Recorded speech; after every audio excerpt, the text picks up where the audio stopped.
with Phil stumping drunkenly out of his bed, preparing in his head all the things he's wanted to be said. 90 minutes for Phil to fill with so much time to kill, he promised Chill, but all he does instead is beg and shill. The stream's online and straight away begins to wane, but all is fine as long as chat's benign and doesn't step out of line. His content's immature for all to enjoy, like fresh manure, but I feel sure he ran through to feel so insecure.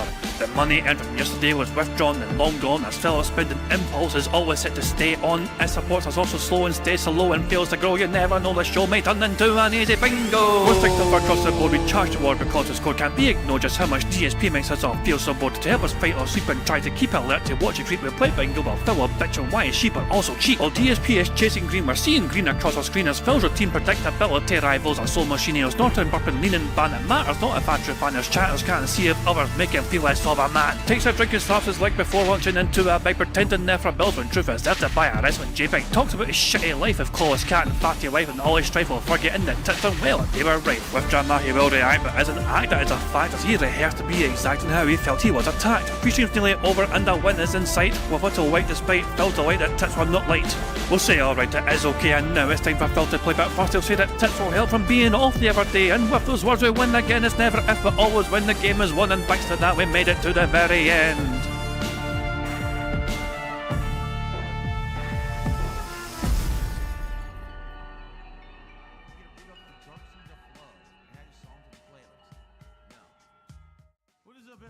Hey guys, King Jad here, and welcome to DSP Bingo for Wednesday, Thursday the 3rd of April 2025. I do hope you're all enjoying your week so far. It is nearly Friday, hope you're all getting that Friday feeling and all that jazz. Phil has one stream set up today in his channel, his main channel, DSP Gaming, which is this stream here. What is happening in the night stream? Smart guys. Do we know who's doing it yet? Who fucking cares? You know? Who fucking cares? Yeah, it's not been announced yet, which I think it's quite bizarre that Phil... I essentially, this is what happens. Phil gets guests lined up for smart guys, but in his head, he thinks the surprise nature of it all will drum up interest. But if nobody knows who's fucking going to be on, how do you drum up the interest? But Ethan Ralph spoiled that he was going to be on, so Phil had no choice but to fucking reveal it and have Ethan Ralph go on first, because Ethan Ralph couldn't keep his fucking mouth shut. But then that in turn drummed up interest, because everyone fucking knew ahead of time that Ethan Ralph was going to be on Phil's channel, and fucking, you know, so there was time for people to basically fucking take that information in. Phil, though, is assuming that he is already super popular and that he can just spring the surprise last second and it'll just generate a lot of attention immediately. No, Phil, you're not that big a fucking deal, and really you probably should have fucking let the fucking person who's guesting say something at least 24 hours in advance. But as far as we're aware, there's radio silence still, and Phil is still not announced who's guesting. So how do you fucking promote something when you refuse to fucking say who's fucking going to join you? It's bizarre.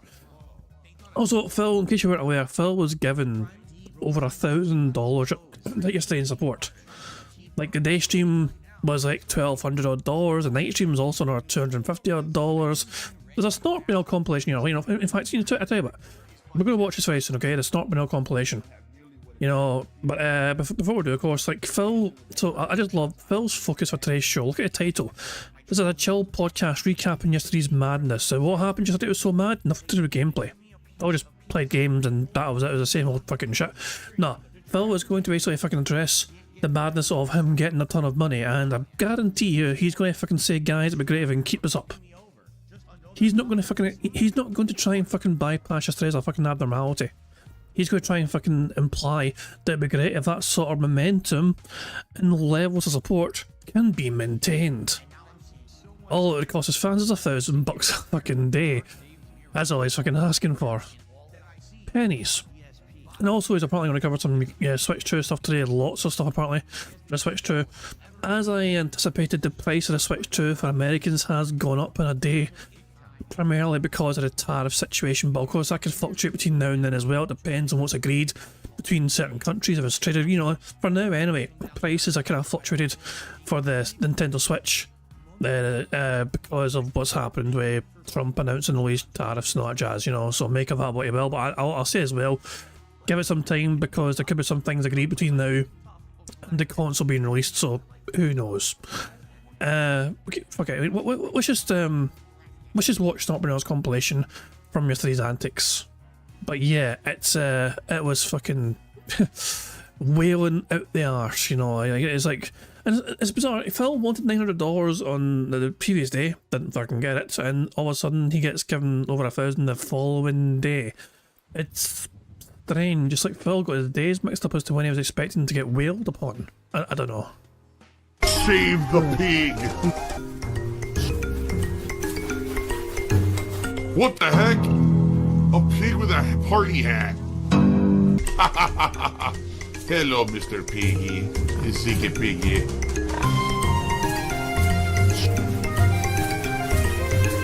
Save the pig, the game. The whole game you're trying to save the pig's life. Help! We now have an incredible amount of contributions on Kick to shout out. It's Ken. First, gifted 10 subs. Then, subscribed themselves to the channel. And then, gifted another 10 subs. It's Ken. Just gifted another 25 freaking subs. I love how Phil had no suspicions or hesitation to just assume it's perfectly legit. You know what I mean? Like, he, in his mind, this is like, wow, this is genuine and true, and I don't need to even fucking verify this name. I don't fucking recognize. I'm gonna trust this fucking genuine. Like, either it's fucking fake, or it was something set up beforehand, because the lack of concern on his face, or somebody out of nowhere, unknown, to just drop thousands of dollars on you. Yeah, it's like, is something incredibly fucking sus about that. Is it a whale? It is a whale, because it has those whale-like teeth that filter things. It looks like cones. He's got a big old eyeball. I received a very generous $20 tip. And it's anonymous. I had to lie about things because I had to protect my ego. Where? They're that far away? Are you kidding? Look how far they are.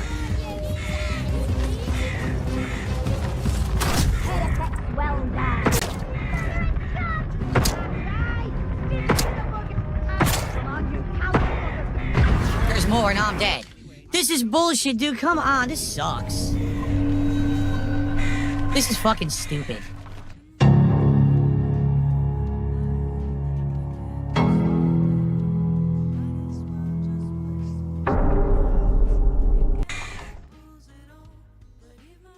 Everything aggroes to you from insanely far away.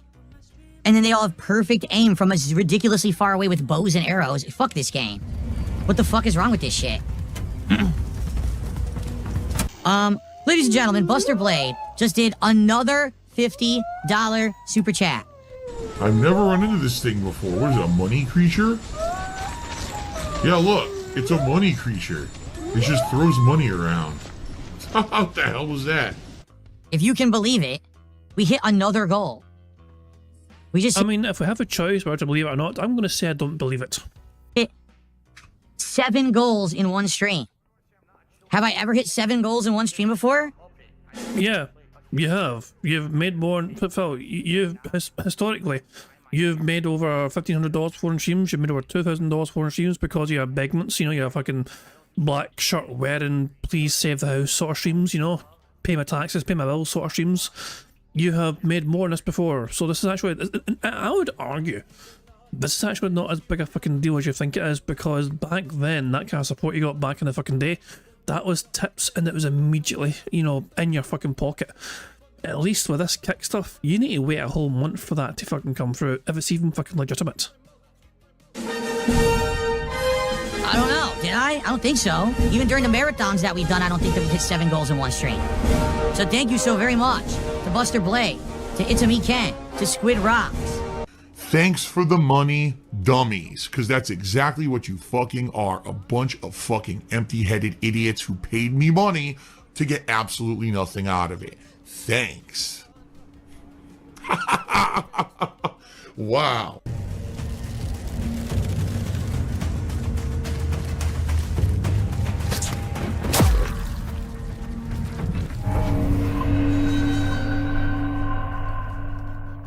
Why would there have been a trap in there? Probably to stop you from advancing. Why would there have been a trap in there? That doesn't even make fucking sense. What are you talking about? Why would they have put a trap there? You'll just heck! I can't even move. I just got stuck, couldn't move at all. Now I'm dead. Dude, fuck this. This is so tediously annoying. You can't see anything because there's no lighting in the whole fucking game. You gotta fight endless amounts of enemies. How many enemies did I fight in here? Like 7? Phil, have you tried adjusting the brightness settings of the fucking game? I'm sure they fucking have that available. You know, if it's too fucking dark for you to fucking see shit, adjust the fucking brightness settings, you fucking old bastard. Old bastard! 80 fucking druids today? This is somehow supposed to be fun. Alright, let's save and we go. Next time we'll have to, I think that was the right way. That looked like that might have been the right way.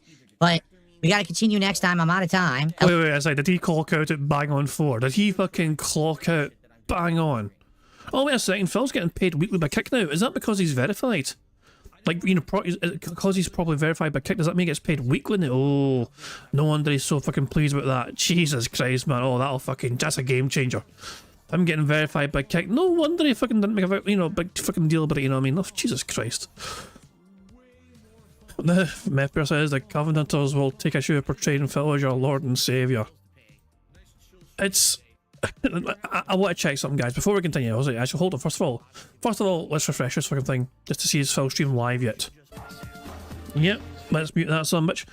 And second of all, I want to see if Phil clocked it bang on time yesterday. The past couple of days, he has fucking waited and waited and waited and waited, and even for change of pace, he just waited some more. Yesterday, day stream. Actually, I imagine it would have ended. To be fair, the gameplay was still going.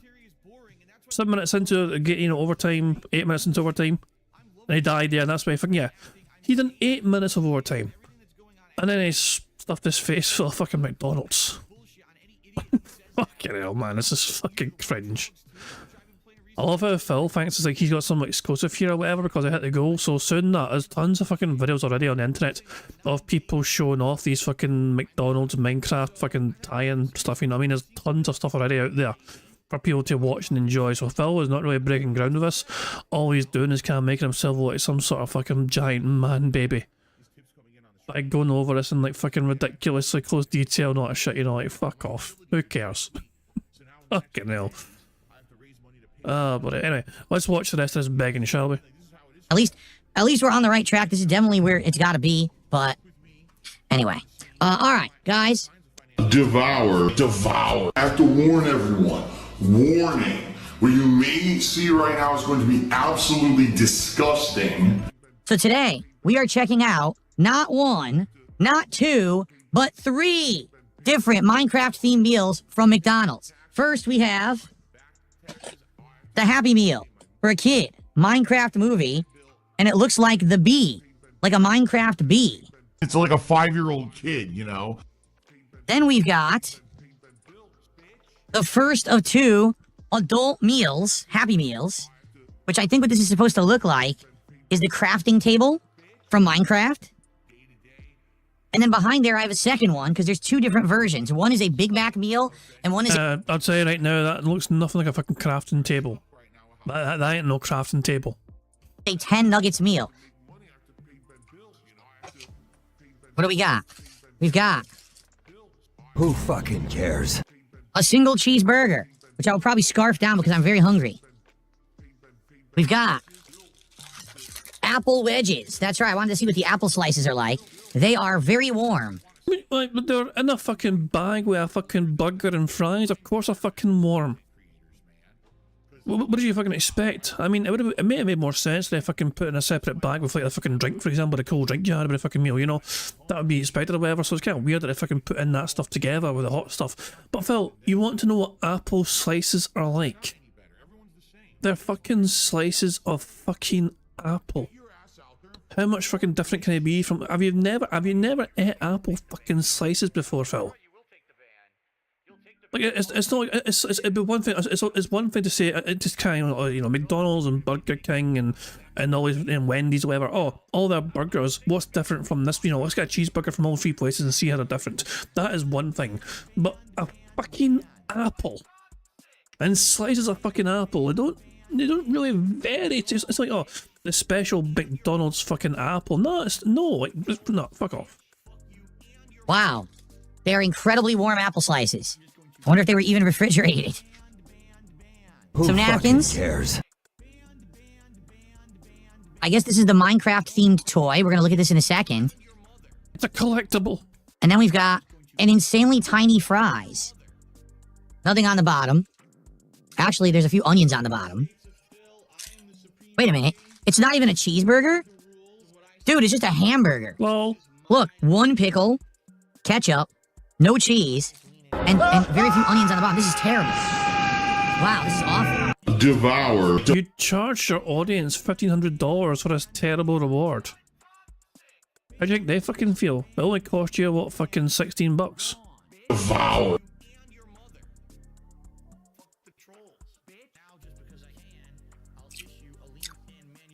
Very dry. Oh, that is nasty. Don't you know how to keep your mouth closed during a meal? Only 1 pickle, no cheese. I thought it was a cheeseburger. I guess it's just a hamburger. Devour. Devour. Very dry. Disgusting pig. Oh, okay. So, I guess that's the Minecraft llama. And I guess what you would do you just break the box apart? Oh, yeah.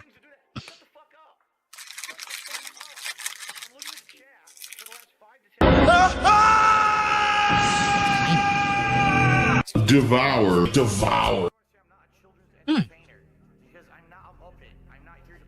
That's okay. That's all right. It's a little sweet, not tart at all, though. It looks like we got the Big Mac meal first, because I think that's a Big Mac box right there.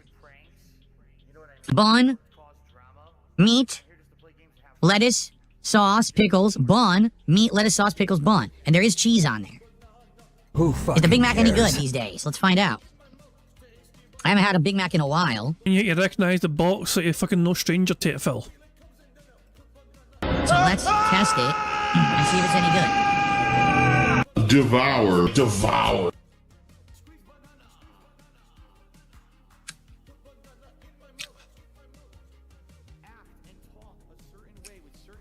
That's disgusting. Stop smacking your lips. You gross old fart. Don't you know how to keep your mouth closed during a meal? My disgusting pig-like mouth.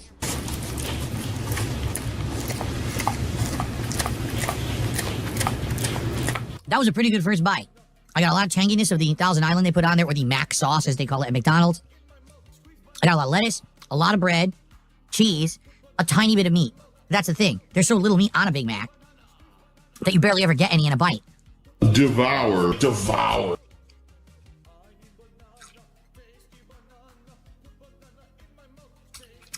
Not bad.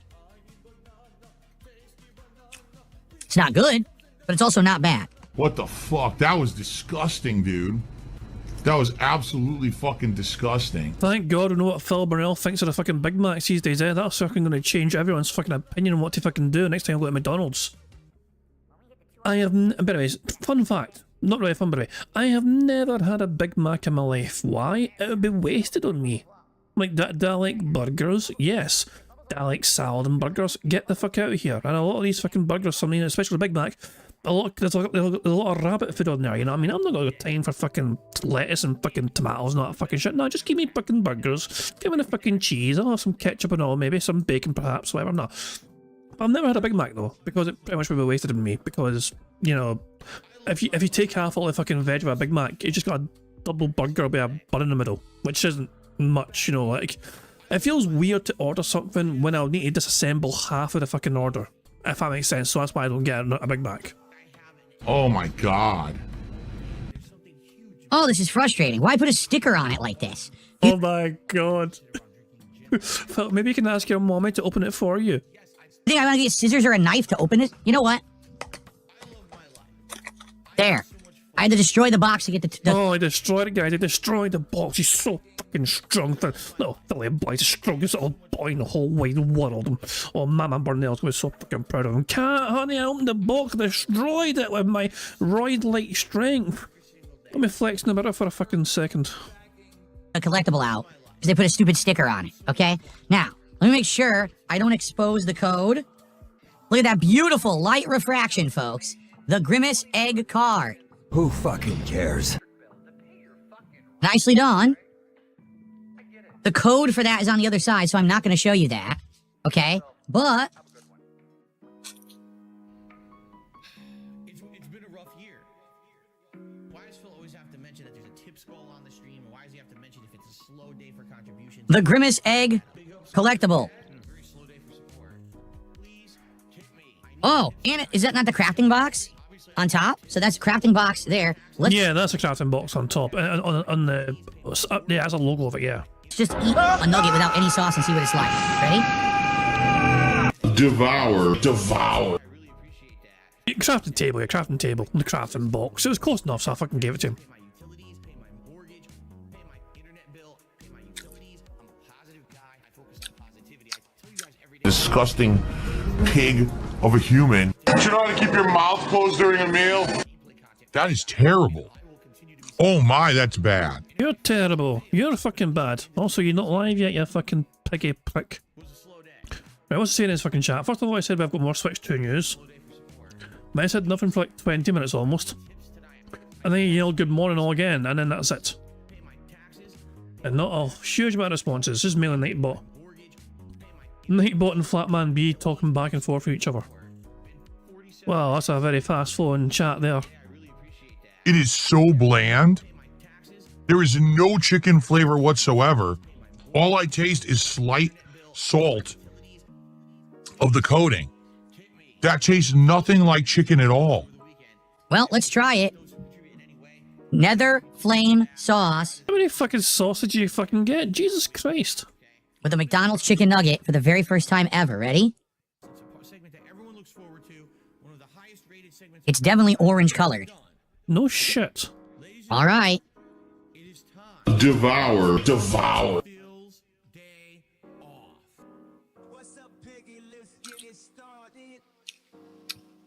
That's disgusting. Oh my god. Ah. Don't you know how to keep your mouth closed during a meal?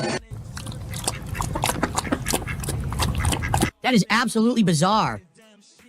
And it's hot. Oh my. Well, it's meant to be. It's why did you think it wouldn't be called hot sauce? Never flame sauce. Never. I know there's a whole bunch of lava and shit, you know, in the Minecraft. Why did he think it wasn't gonna be a fucking hot sauce? The clue is in the fucking title. Never flame, fire, hot, you caveman prick. It's really hot. Whoa. Whoa. My mouth is on fire. They actually made something hot at McDonald's. It's legitimately spicy. Like, my whole tongue right now is on fire. Holy shit. So it's very tangy. Very, very tangy. But it has a high level of spice. The first bite was burning my mouth really bad. I'm literally stuck with a bunch of nuggets and no good sauce to dip them in. This is an awful attraction.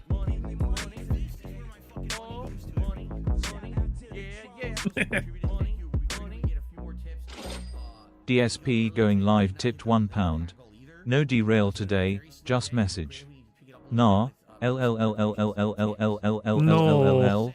You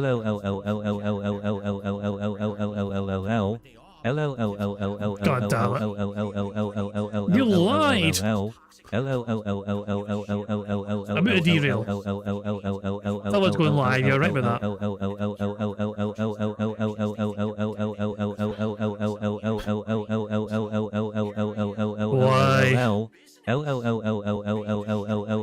Why, god damn it, why? It might be here a while. I just mute this. Can I mute this now? I can't mute it. I cut you off, you bastard. There you go. I was able to mute it. There, long story short, he said L a lot and then he ended in a big O. But thank you very much. Fucking ain't got time for that push. Nah, I'm cutting it off. Jesus, hold on. Jorick the Psycho says riot. Bro site fails against Great Scout. Alright. I apologise for cutting off the tip contribution.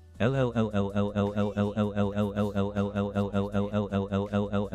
is the fucking Shawshank Redemption, right? But with more talent through shit, no fucking redemption. Come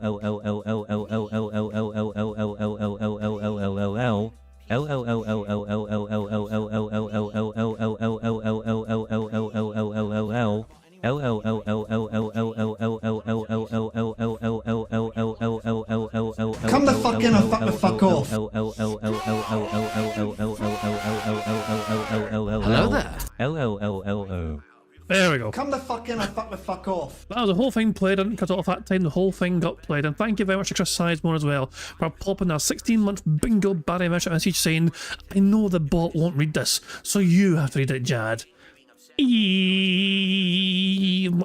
I see, so you know what I was thinking of? You know what? When text-to-speech does those E's, let me show you what I think of, okay? Hold on 2 seconds. Let me find it. 2 seconds. Let me fucking find it. Hold on. So when I see all those E's pop up, this is what I think of. Okay. I think of this.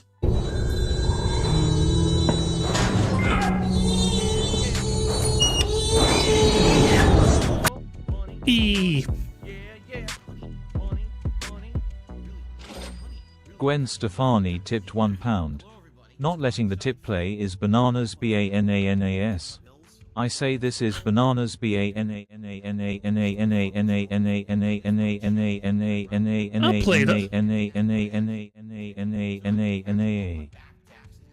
I played it, I made up for it, I corrected myself, and I apologised for interrupting it. So I feel like I redeemed myself, I think, you know. I made up for my mistake of cutting off it before, you know what I mean? So yes. Oh, fuck. No. No. No. Age of consent 12 tipped £1. Either subscribe, donate, or get the fuck out. What the fuck is up with that name? Are you Derek in disguise? No. Thanks for the tip, but god damn. A fucking name. Use it.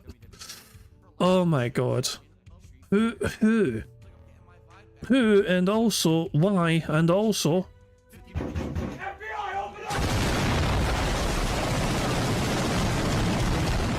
Oh, it's a Wings reference. No wonder I don't fucking get it. Yeah, I'm Wings references are gonna go over my fucking head. Well, no, most Wings references I won't understand because I don't really pay too much attention to Wings. I do apologise for that. So yeah, it's a Wings reference. Okay. Christ. So for people that understood the reference, they probably laughed their asses off. For me, I'm like, what the fuck's going on? Is this Derek? Oh, okay. Anyway, thank you very much. So yeah, there we go. Good stuff indeed. So, Phil's live. We'll watch the rest of this Not Bingo compilation and then we can get into the fucking bingo. But there you go. Good stuff indeed. Also, all those tips have been added to the bingo prize fund. Fuck. With a bunch of nuggets and no good sauce. He is complaining about the sauce not being good because it's hot. The Never Flame sauce is shockingly hot, and Phil's like, oh, I've got all these nuggets and no sauce to eat them. Wow. It's the most incredible first world problem in the world. I'm literally stuck with a bunch of nuggets and no good sauce to dip them in. This is an awful atrocity. You don't even like nuggets, so because you're bitching and whining and moaning about how you don't really taste a fucking chicken, so what's the big fucking deal? The zombie hamburglar. Dude, I like that. The hamburglar got turned into a zombie in Minecraft. That's cool. Okay, I actually like this figure. This is cool. It's the hamburglar turned into a zombie. His legs are positioned a little like sideways to make it look like he's walking forward, but he still stands up. He's got the signature hamburglar look with the glasses or mask, the hat, the cape. Of course, the striped outfit that looks like he broke out of jail. He even has the McDonald's tie on. I hope you enjoyed another DSP Tries It. I'll see you next time. I also have to upload. So if you guys can bear with me, tonight the late stream is Disco Elysium around 6:45 to 7 p.m. Pacific time. But I've got to get all these videos uploaded. Who fucking cares? I'm probably going to make highlights and stuff later tonight, but I just don't have time right now to work on anything. So I'll just get the raw, podcast, this uploaded. I'll probably save the Adam Fall gameplay for overnight again, like I did a couple days ago.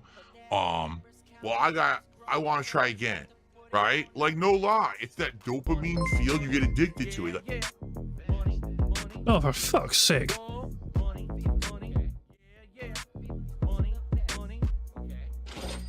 Derail 2025 tipped £1. 1 O E 1 O E 1 O E 1 O E 1. This goes on a while. E 1 O E 1 O E 1 O E 1 O E 1 O E 1 O E 1 O E 1 O E 1 O E 1 O E 1 O E 1 O E 1 O E 1 O E 1 O E 1 O E 1 O E 1 O. I picked 2,770 for bingo. Hash missing Ramon. You don't need to know Mr. Ramon, he's right fucking there. Big ups to Ramon Sanchez as well, who's turned up asking my dude why. I'm wondering why I also unable to take the switch this time. The commas ruin. Anyone using a comma ruins text to speech, because that just was awful. That was awful. And then they had the audacity to pick a bingo number. So not only did they derail massively, then they think to themselves, oh, I get to fucking pick a bingo winner because why the fuck not? No! No!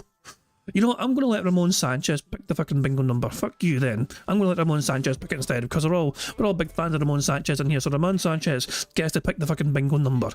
Go on, Ramon, no pressure, pal, but I'm going to let Ramon Sanchez pick the bingo number. You give us a good bingo number. And while you think of a good bingo number, let's watch it end of the compilation here. you know what? I want to pull again. Because I want to try. I got some good characters that first time. The second time I didn't. But now maybe I'll recover from that. Let me try again. And then you try again. You see what I'm saying? And then you're done. Next thing you know, you just spent thousands of dollars. For what? For virtual Hulk Hogan's and virtual wrestlers. Yes, it is me. I am down from the rafters. I have just received a $150 tip. 150 simoleons, 150 pesos, 150 yen. That would be really small. Rupees, emeralds, luscious coins clinking down. That's right.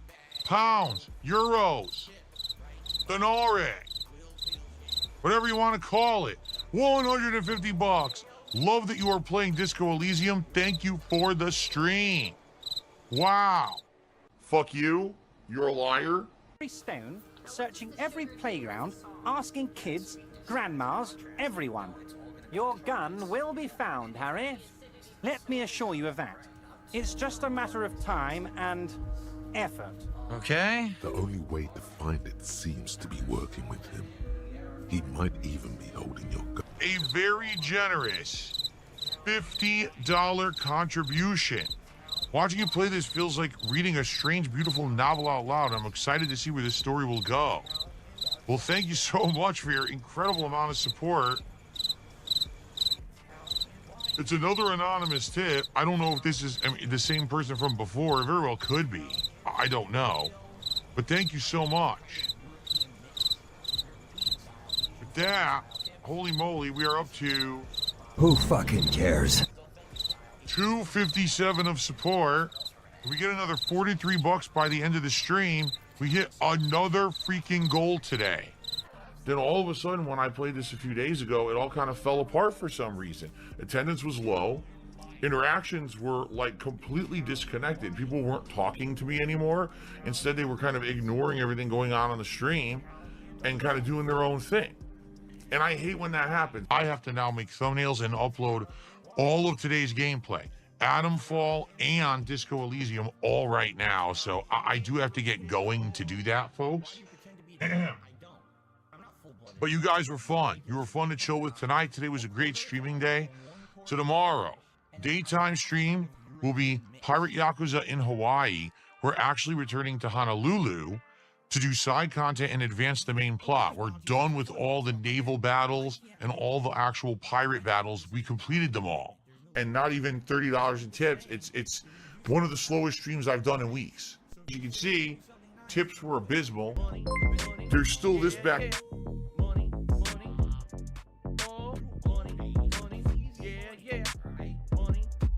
Oh, no, not him. Ghost of Derich tipped £1. No. Morgana the Goblin Detractor, I the Derich tipper am here. No match for the authorities. I'm in my getaway ice cream truck and need some cash to make it to the Mexican border. If I sell you some hard, flaky socks, will you spare me some cash to make it there? FBI, open up! Get the fuck out of here! Oh, god damn it, Derek. No. No. Although, I mean, on the plus side, you know what impresses me? So it actually impresses me that the text-to-speech typed it as Derek, as in Derek's. It actually pronounces his name as Derish. You know, it was spelled how he spells it, and it actually pronounces it as Derish. We just fucking say Derek because that's how we've pronounced it for ages. That's how fucking Phil pronounced it for fucking ages. We just call him fucking Derek, but the text-to-speech knows that Derish is Derish. And he's a creepy little bastard, so there you go. Anyway, thank you very much for that contribution, but yeah, fuck off, Derek. You're a bad person, and the FBI are on the way. Back here. And it's still in the back of my neck, the back of my head, the back of my mind, and it's always telling me. It's WWE Champions time. I love it. I love it. I had to encode that, but it was you know, it's inevitable. Anyway, time for some bingo, of course. Ramon Sanchez picked the number 151. So, yeah, there we go. I just decided to we're going to go for that. So let me randomise the bingo background image. I have no idea what the bingo background image will be. I'm just pressing the button a few times and we'll find it when we start ticking off squares on the bingo board. But Ramon Sanchez got to pick bingo board today. And the bingo board looks like this for today's stream. We need Phil to say and do the following. We need Phil to give a thumbs up. Him to say obviously, him to say Twitter or X, him giving a years ago story, and him saying honest. The second row is Phil displaying some YouTuber jealousy, him saying detractor or trolls, him saying friend, him chewing some water, and him saying sound good. The third row is Phil saying day off, people saying birthday, him doing a Y or a T-pose, and him saying chill. The fourth row is Phil using hateful slurs, him saying momentum, him being all clown mode, him flailing his arms, and him saying percent. The fifth and final row is Phil giving someone a good old fashioned leaning manual ban, him saying kick, content unique, and finally him touching his ears. And call me Astrock and confirm Phil does know that. You want to know how or not? People were in Phil's stream chat yesterday on YouTube discussing the book, and he banned them all. Phil is very aware of this. This is before Phil's stream went live yesterday. When he first turned up and he saw his stream chat in YouTube, and he's like, get rid of all these idiots, whatever, because they were talking about the colouring book. He is extremely aware. So yeah, actually, we could tick off. Look, let me refresh this kick ban page. Has Phil banned anyone yet today? Yes, he has. Phil has banned people on Kick. We have confirmation right fucking there. Phil has banned people on Kick. In fact, he banned somebody less than 10 minutes ago. Wait. So he banned somebody called Many Eyes of the Snort Fort. What fucking name? So yeah, he has already banned somebody, which means we can tick that sort of off straight away. There we go. It says that one ticked off straight away, and we've not even hit the fucking play button yet because Phil, we have confirmation of Leon ban, so why not tick it off straight away? Sonny says, Amazon messaged, my book is on the way to its house and to my house. Yes, it's real. So Sonny actually bought the Phil Collaring book on Amazon. It's real. Apparently, Jesus fucking Christ. Anyway, so this is the bingo card we have for today's show. Thank you very much, Ramon, for helping us pick today's bingo card. Good stuff indeed. So there we go. So The aim of the game, as you guys will know, is to try and get a full house 25 out of 25 on a bingo board you see before you on the screen.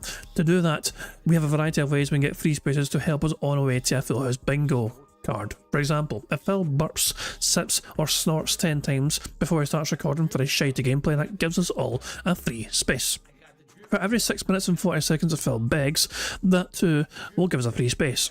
For every 5 new or rejoining members to the stream, to the bingo stream, that will also give us a free space. And finally, in my opinion, the best way for us to get free spaces, in my opinion, if we get 50 likes, we get 1 free space. If we get 75 likes, we get 2 free spaces. And if we get 100 likes, not only do we get free spaces, but you guys also get to enjoy the bubbles animation for hitting 100 likes on the bingo stream to celebrate the 100 likes. So you guys are in full direct control. Some of the ways we can get free spaces on the bingo board, the rest of the ways are controlled by Phil and his bizarre body functions, as well as him begging like the little bitch that he is. So there we go, good stuff indeed. Now of course, as I said, the aim of the game, if we win bingo, we get a full house today on the bingo board. It adds $10 to that bingo prize fund. The bingo prize fund currently is at $36. That is made up of a variety of different things. For example, if we win bingo, every time I win bingo, adds $10 to that bingo prize fund.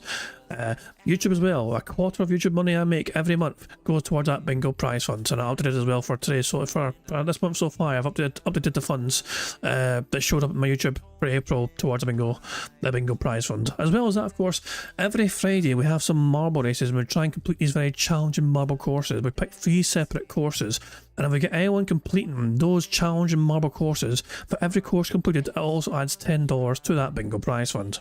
And finally, of course, tips.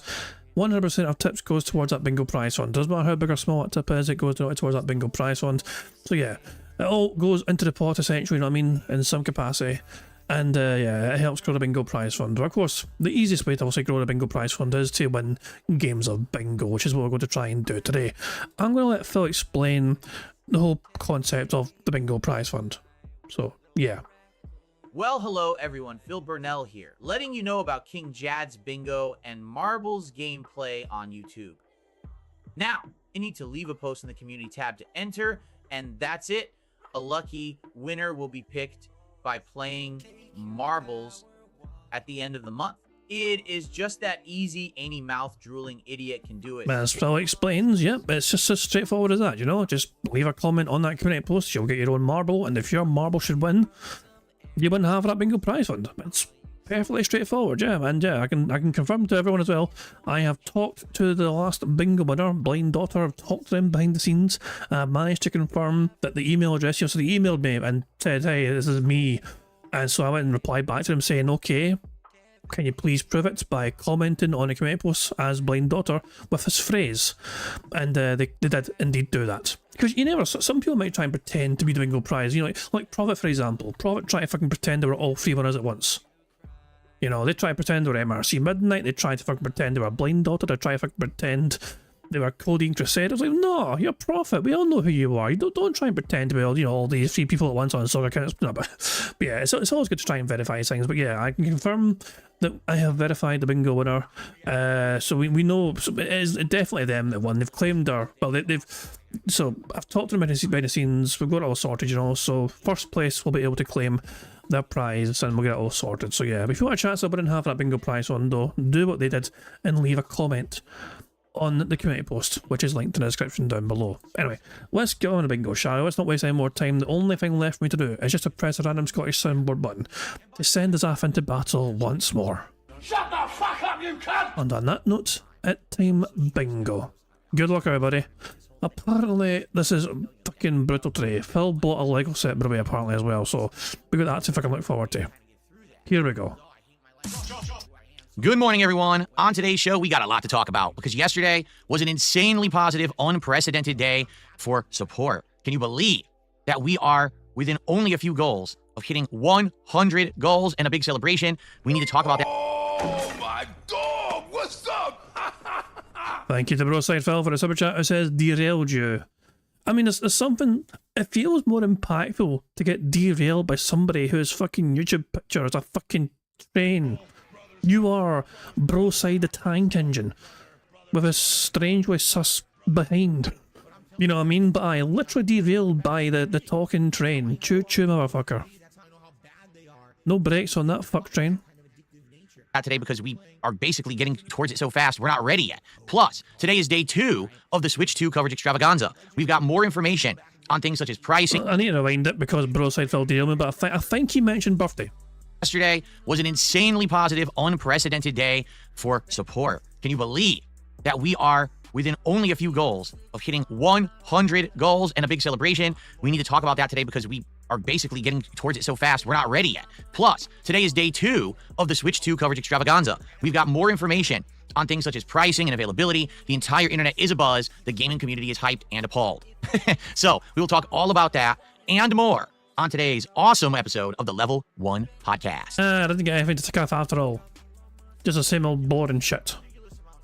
Alrighty, everybody, welcome to the show. It is Thursday, the 3rd of April, 2025. I'm getting ahead of myself. I'm getting too excited for my upcoming birthday event this Sunday. It's what it is. I just wanted to be my birthday, so I'm trying to skip ahead, but we're not there yet. We have several days of great content before we get there. Cares? I hope you're all doing well. I'm doing good.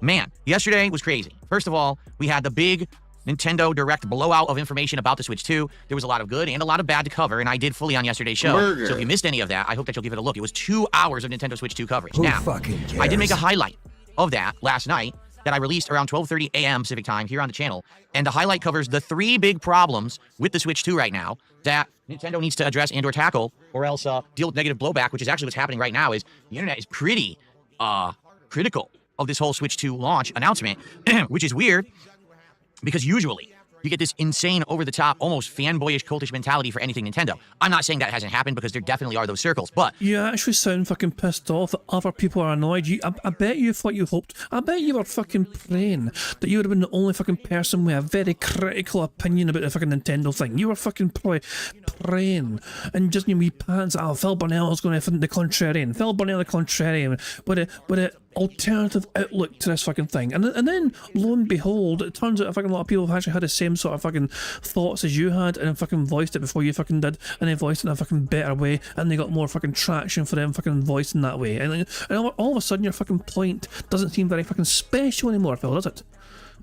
It's not Phil Burnell the contrarian fucking speaking that no one else is not. No, you basically fucking turned into like a lot of people thought that same shit. A lot of people said some of that same shit. Okay, I'm not saying everything Phil said was agreed with everyone else. No, but there is definitely a lot of pushback in Nintendo. You know, it's like, you know, some of the things that Phil fucking said just there was just fucking ridiculous. It's like, I swear to fuck, he was given over $1,200 yesterday. At least apparently so. You know, if we're to believe Phil is being genuine, and his fans and support and community is being genuine, and he was given $1,200 yesterday. If he fucking turns around today and just starts fucking begging like a fucking little bitch, it's just, I don't know. It never matters. And look, the fucking Legos behind him. He's got the Legos and the crown. He's got the wee Lego stuff, the wee Minecraft Lego stuff, and the Queen's crown. I just realised that. the common gamer seems to be very skeptical of the Switch 2 at this point, and that's kind of interesting. So I made a video about it last night. That video has only been out for about 10 hours right now, maybe 11, and it's got great views. I want to say it's like over 1,500 views. Oh! Wait. That's all? For a channel your size? Phil, what is that? What, 70 cents, maybe? You made 50 cents? 60 cents, perhaps? Wow. You're really going to fucking pay off that fucking Big Mac with a few more million views on that. Actually, why do I do this? I click over on this. I'm literally staring at my computer right here. Why not just refresh it on this computer? It has 1,500 views and climbing. So that's pretty darn good for a highlight video for me. If you haven't seen it yet, I made it the featured video on DSP Gaming. It's only around 11 minutes long. I recommend you give it a look. It's basically the issues that people are talking about right now with the Switch 2. Pretty interesting. But after that, we had one of the craziest, most supported streaming days I've ever had outside of a marathon. And the reason I say that is, historically when I do marathons, they end up doing, pretty well with support. And there's been some marathons where people have come in and just dropped like a monster tip, like $1,000 and stuff like that. So yeah, marathons typically are the best support events for me. But for like a normal streaming day, yesterday was absolutely insane. Just let me put this into perspective, okay? Yesterday we started at 85 out of 90 goals. And I said to everyone, hey guys, I hope that we hit some goals today because I would like to do the Minecraft meals from McDonald's by the end of this week. They've just released, and it'd be really cool, to do those by the end of the week. Yesterday we ended, at the end of the day, at 93 goals. I want you to think about that. We started at 85. We ended at 90 freaking 3. That's insanity. Never before, like I said, have we actually had a day that had that level of support. Now, I'm certainly not expecting that level of support on a regular basis. That's wildly insane. Over the top, monstrously exceeding any kind of expectations or even dreams that I would think of for a normal day. It was a combination of one particular person gifting over 100 subs on Kick, but because of that generosity, it prompted others to contribute. We had more than 2 other people who gifted a ton of subs on Kick. Then we had people who were tipping and super chatting. And this is what I've been saying. I'm sorry. The wording of that's so weird. We had more than 2 other people. We had more than 2 other people. Are you sure about that, Phil? One particular person gifting over 100 subs on Kick, but because of that generosity, it prompted others to contribute. We had more than 2 other people who gifted a ton of subs on Kick. It's on free. 3 people, or just 1 person on fucking free sort accounts, wailing night to their heart's content. Jesus Christ, man. Oh, for fuck's sake. It'd be fucking hilarious if it was Argentinian members or subs and Kick, whoever. We'll have to wait and see, I guess. On Kick. Then we have people who are tipping and super chatting. And this is what I've been saying. It's kind of a positive movement. When one person starts it, it continues. That's kind of how it happens. So it's called momentum, right? And that's a good thing, momentum. Getting people excited and hyped. People wanted to see the Minecraft meal. People wanted to see me exceed my goals, especially after, the last couple of weeks, what I've been through with the toxic negativity on the internet. People, I think, just wanted to see me have a win, being that... Phil, going by your own narrative, you planned that toxic negativity. Like, going by your own admission of how you tried to fucking frame the fucking narrative, you had to plan all along to fucking snake the Kino and rob them of money. So, any insinuations of you being overwhelmed with toxic negativity, you got to remember, Phil, you brought it on yourself. That was of your own doing, your own creation, going by your narrative. Are we not meant to fucking believe it anymore? I am attempting to persevere through all this nonsensical drama, this vortex that swims around me, and I'm not part of. I'm literally at the eye of a storm. You're not part of it. Going by your narrative, you fucking intentionally made yourself a part of it. Sonny says this person has 86.4k viewers and did a video 8 hours ago. It has 11,000 views. Is it also to do, I assume it's to do with the Nintendo Switch. So Phil's bragging about a video he made longer than that on his channel, which is bigger than that, but he's only got like a tenth of those views. Yeah, I imagine so. Yeah. Phil's takes are just fucking ridiculous. They really are. But it's just no one fucking takes them too fucking seriously.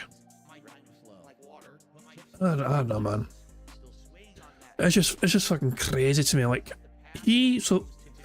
yesterday was, by his own admission, a flash in the pan. You know what I mean? Like, never to be expected again sort of fucking day for support. And yet, but here he is today saying, guys, we're so close to 100. He wants 7 more goals hit to get 100 as soon as possible. Like, so he was given $1,200 yesterday. But today, he would quite like it if he gets given a further 750. Wait, that's actually more, no, wait, it's actually more than that, sorry, my bad. He wants another 1,000. He wants another $1,050 so he can fucking hit the remaining 7 goals. Oh, hell. And all these people circle around me trying to create drama that I just refuse to engage in. So... You have done that yourself. Yeah, some people certainly pooped their diapers yesterday, if you know what I'm saying. When this happened, they couldn't take it. They lost their minds, and they just tried to cope and make all kinds of excuses for it, even though it's completely ridiculous. Obviously, people like positive content. They want to be here to hang out with me. They want to enjoy games. They want to enjoy gaming news, chill podcasting, and stuff that is done without harming others. No bullying, no defamation or slander, no attacking, no schoolyard bullshit antics. Instead, just meaningful content. Some people don't understand what that means in 2025. Well, now you do. It's what I make and what people support. So there you go. So, great day yesterday, obviously. Both streams, by the way. The first stream, a lot of this took place right on the podcast, and then it continued into the gameplay portion of Adamfall, and then last night for Disco Elysium. Again, another stream that massively exceeded anything that I expected. I was just hoping that we get some support for it, and we made almost $300 on the stream. I'm like, holy crap. So, pretty darn awesome. And remember, though, he tried to imply that people were getting bored of Disco Elysium. He tried to say the fucking chat was engaged or falling asleep, whatever, and it didn't matter how much fucking money he gets from those streams because if the chat is bored, he won't play the game. He has not mentioned once what the game was like. He has not mentioned once what the engagement was like. He's not mentioned once how the interactivity in the chat was like. All he's mentioned is, I played this and I got lots of money for it. No mention of the gameplay, no mention of what kind of progress was made in the fucking game. Nothing. That is secondary. All that fucking narrative of the game itself, secondary. What matters is Phil did something and he got given a lot of money for it, and therefore success. I'm very excited. I'm very excited for the future. I hope that obviously we can continue positivity, but I'm certainly not thinking that we're going to get. There we go. I've got to fucking tell you. So he cannot fucking bring himself to understand and accept that what happened yesterday was a fucking freak fluke. It really was. Like, here's some perspective for you guys. I mean, I don't know about you guys, okay? Like, here's my own approach when it comes to things where I do things on YouTube. I feel like I know. I feel like I know what I should be getting, if that makes sense. Well, not should be getting, you know what I mean? Like, I have a... Well, I'll let a tip play first. Oh god, it's Jade.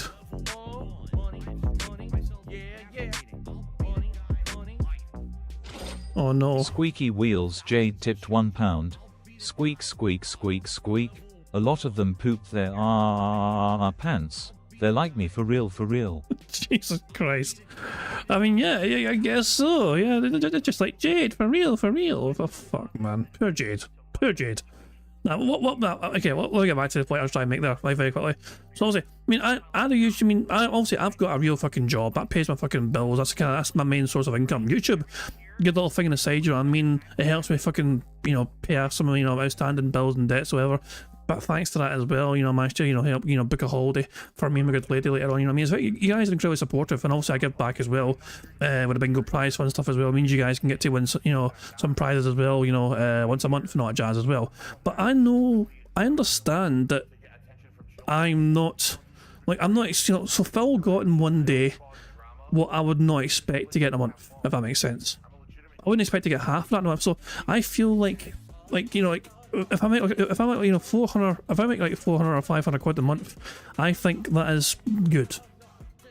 The last couple of months I've actually made more than that because you guys have been so supportive. Now, am I going to try and fucking pretend that that is going to be the norm? No. It is ridiculous and it's kind of dangerous to fucking do that, I feel. Like, you've got to fucking understand. You need to know your level, essentially. You need to fucking understand and accept where you are. Because if you're trying to assume that you should be getting more just because you're one or two more successful months or whatever, then you're at risk of fucking cashing yourself out. Cashing yourself short as well, It's hard to kind of word it, you know what I mean? But you get what I'm saying, no, Phil can't do that.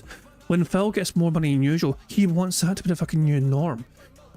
He cannot accept going back to accepting $50 per stream. The Kino guys are gone. They fucked off now, but do you think Phil's going to fucking try and reset that fucking goals back to how it was pre-Kino? Fuck no. His ego won't allow it. His pride won't allow it. And he will not allow his audience to fucking forget the fact that he needs and demands $150 per fucking day. And if he doesn't get it, then that's their fucking problem to try and fucking rectify. It's just insanity. It's just sheer fucking insanity. And Chris Danks has been you wholesome bastard, I'm apparently a good man. I'm an arsehole, but I'm a funny arsehole. But yeah. but yeah, as Phil though, it's just, Jesus Christ, man, it just takes and he takes and he fucking takes and he takes, and what does it give back? Like, Phil truly genuinely fucking believes that what he fucking does is incredible content, like for unironically. Like, Phil is unbelievable to fucking point and laugh at. But nobody's fucking watching his content and going, wow, you saved my life because you ate that Big Mac today. Like, that is not happening. Phil, like, you're delusional as fuck to think that's happening. That level of support every stream. That being said, we are now in a weird position. Hey, sure, that being said, good guys. ALT sent me a picture on, like, I think he was like streaming at the time, and he just sent me a screenshot. Let me fucking show you the screenshot. It's like, what the fuck? But yeah, he sent me a screenshot, and I'll show you the screenshot. Like, I assume, like, this is what he sent me. It's a screenshot of this. So I think he was covering some, antics from back in the day. So Phil's wearing a t-shirt, for example. He doesn't wear t-shirts anymore, guys, But yeah, he sent me a screenshot. Like, what the fuck, man? Screenshot. But yeah, he's it's just such a weird one. Phil's face when he's taking a monster shit. And you're right, it is nightmare fuel. That is definitely nightmare fuel. Right click, save as, copy image as, remove background. Definitely nightmare fuel. And now I'm going to throw it in the Memo Discord so they can enjoy it with the... Jesus. Oh, Christ alive. Oh yeah, I forgot to show you as well, guys. So there's a couple of things to show you from the Member Discord. I would feel bad because I missed doing it yesterday. So hold on 2 seconds. Let me show this. So first of all, so the thumbnail, Takozilla made the thumbnail, like the left image of like Phil holding the cross. Sonny upgraded that picture, and I think he used like AI tools as well, and it came up with this passion in the bag. Well, I'm not entirely sure how this came to be, but it looks. I don't know why there's a fucking chicken involved, a rubber chicken and that, but yeah, passion in the bag. This is this is insane. Oh yeah. Oh yeah, so yeah, Sonny has got his. Oh, he's ordered his book. So the Phil Burnell colouring book is real, like, and Sonny ordered it, and it costs $16.51 in American currency. But it could also, it may differ, but depending where you are in the world. Sonic's saying, don't forget that Phil might get $2,000 soon, according to the tractor. That's from when from his parents when I went over the back leaks. Oh, the rubber chicken is ChatGPT's watermark. Wait, hold on. Does ChatGPT get forced to include rubber chickens in every single AI image to fucking verify that it's fucking AI or something? Are they forced to fucking include that every time? That's incredible. That's actually incredible if that's true. But I'm confused. It's like this Theo theory here. Phil might get $2,000 soon, according to the tractor. That's from his parents when he went over the bank leaks. I mean, they may send him money as a fucking present. There's a distinct possibility of that. You know, we have the bank leaks here. You know, this is the wrong page. This page. You know, and if we go scrolling down, we don't have to go far. You know, we're fucking here's April right here. So there's a Twitch payment, of course. Random payment from Twitch. Well, not random. This is money. No. So this is his Twitch payment, and this is his direct deposit from Google. There's a YouTube payment. But yeah, other than that though, like there are some bizarre payments which can't be explained from the tracker. Like in May, for example, there's a random $1,200 mobile banking deposit. Things like that, you know, like you know, Piece of Peace trying his best to try and get some explanations as to what all these things were, you know, like in the Comcast internet business class line, you know, and the automobile insurance, like you know, and that kind of thing, you know, and electric and gas and all that crap, you know, and you know, so you're trying to explain all these things, but sometimes they're just some unexplained credits that don't really make much sense, you know. And of course, one of those, is, as I said, the you know, some of these random payments. There's no one there. So I mean, it could just be tips. Obviously, it could be him like fucking just throwing tips, you know, to his bank account or something. Who knows? But I do admit, I do recall though, like if you go forward again, I think round about here, I think it's round about this part of the tracker. Oh my god, just right. How in the hell did Phil Burnell qualify for a fucking COVID stimulus check? That shit made no sense. How, if that is not a fucking red flag for the fucking IRS, I don't know what the fuck is. How in the hell did Phil Burnell manage to fucking convince the government that he was due a fucking COVID stimulus check when it's conclusively obvious that his income was above the threshold to receive one? There's a random $1,000 credit as well on the 7th of April. Listen, that could be a birthday present from his fucking... I could just be sent as a birthday thing. But who fucking knows though, that's the thing, you know, the bank leaks, you know, as informative as the bank leaks were, there's still a couple of things that, you know, didn't fully add up. We went from 85 to 93. All right, we've got today and tomorrow for streaming days. I'm off on Saturday. Sunday is my big birthday marathon event. It's my actual birthday and a big marathon that I'm doing here on the channel where we're going to be playing Minecraft for the first time in many years. I'll be building a Minecraft Lego set live. I'll be drinking per levels of support. You know, every $100 that I raise, I'm going to take a shot of your choice. I got to get some moonshine this Saturday per your request. I'm going to get moonshine and try it for the first time on Sunday, which will be cool. Burger. But in addition to that, there's going to be food that my wife's going to be making. We actually started talking about what kind of food she's going to make that I'll be eating live during the show. That'll be fun. It's like a birthday meal that she's going to make for me. But in addition to that, now we're going to be trying this Schedule 1 game that I guess has gone viral on Steam. And people are saying it's really fun and interesting. Tons of people playing it. So we're going to try that. And then if we have any extra time, hey, we do whatever, right? We could literally do whatever you guys want. We can hang out. We can just chill. We can play some games, multiplayer games, whatever. You know, I'm down for it. So pretty excited for sure for Sunday's event. But here's the thing. We got today and tomorrow and Sunday. Likely between those 3 days, let's be honest, we're probably going to get to 100 goals. Now, the question is, what do we want to do when we hit 100 goals? We really have to think about it seriously now. Like, what is it that we're going to do? Because here's the thing. We're doing a marathon on Sunday already.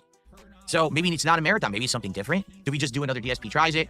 Do we brainstorm something bigger or better, but maybe we push it off for a week or two because that way we don't have 2 back-to-back marathons? Because here's the thing. I think that Sunday's marathon will go well. It's my birthday. It's on a Sunday, so it's a weekend. It's going to go well. But if I do another marathon in a couple of days, you're going to have less attendance, less engagement, less support. People aren't going to like it as much because we just did one. Marathons are good because they're special, and we do them, you know, like once a month. Like we did the Mega Man Marathon in January. We did the Viewer's Choice in February, and we just did the 5 Nights at Freddy's in March. So the birthday marathon makes sense to do in April. You don't want to see 2 marathons back-to-back, right? So the question is, what do we do? 5 in I'm a open row. to suggestions. That's concerning. I want to know what you guys would be interested in if I hit 100 goals. Not if, but when I hit 100 goals. And if it's just not a marathon, then what exactly would it be, right? Like, what would it be that we do for it? I don't know. Let's think about it. Let's talk about it. Let's figure this out together. And I'm willing, you know, if you remember, there was different things we've done. We did a Lego night once, right? That was fun. So, you know, different things. Thing is, Legos are coming up. We're doing Legos on Sunday. And are you ready for this? I have an update for all of you, okay? Who fucking cares? How can one man beg so much?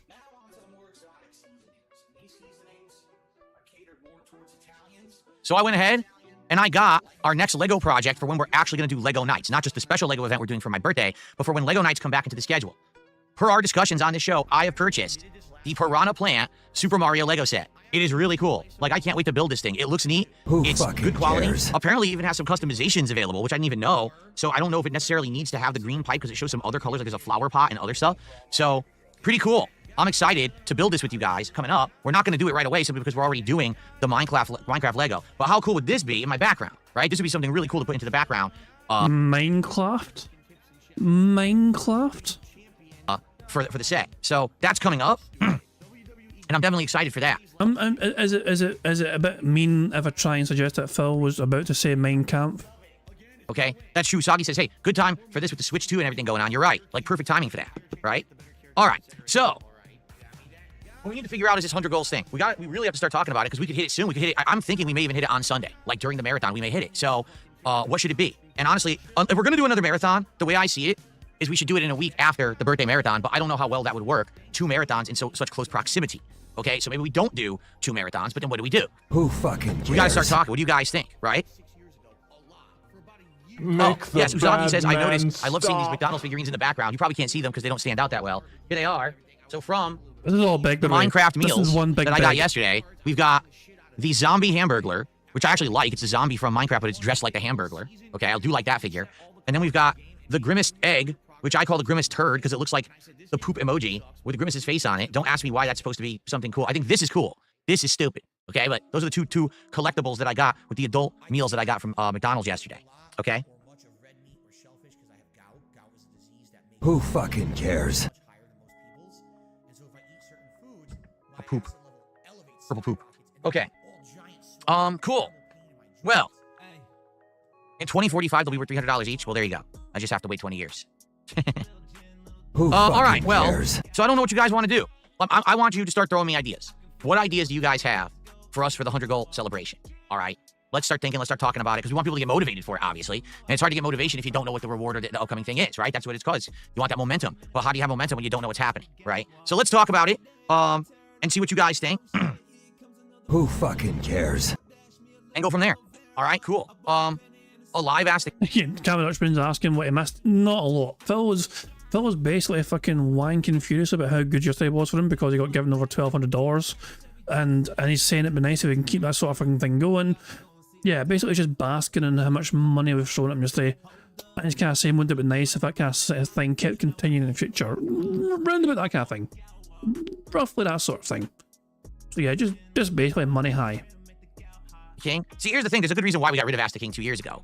Did you notice no one really cares anymore? Because even though it was a legacy show, and people like to keep it around because it was something from my past, we talk every day now. I mean, we frequently do Q&A on the show. I do late night chill with Phil streams where we'll randomly just hang out and talk. So because of that, I don't see the point in having Ask the King. Even if we brought it back for a onesie episode, I don't know what it would really be. You know what I mean? I mean, right now, I would argue that DSP Tries It is our longest running legacy show, right? Because that's been one that I started back when I was, not even monetizing content yet. And I was doing DSP Tries It. So you're talking over, 15 plus years ago.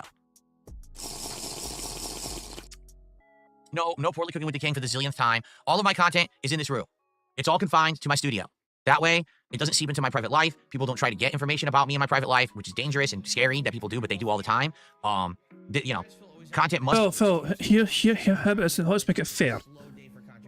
How about if you don't want fucking people to understand what happens outside that fucking room, you don't fucking bring your problems from outside that room into your content.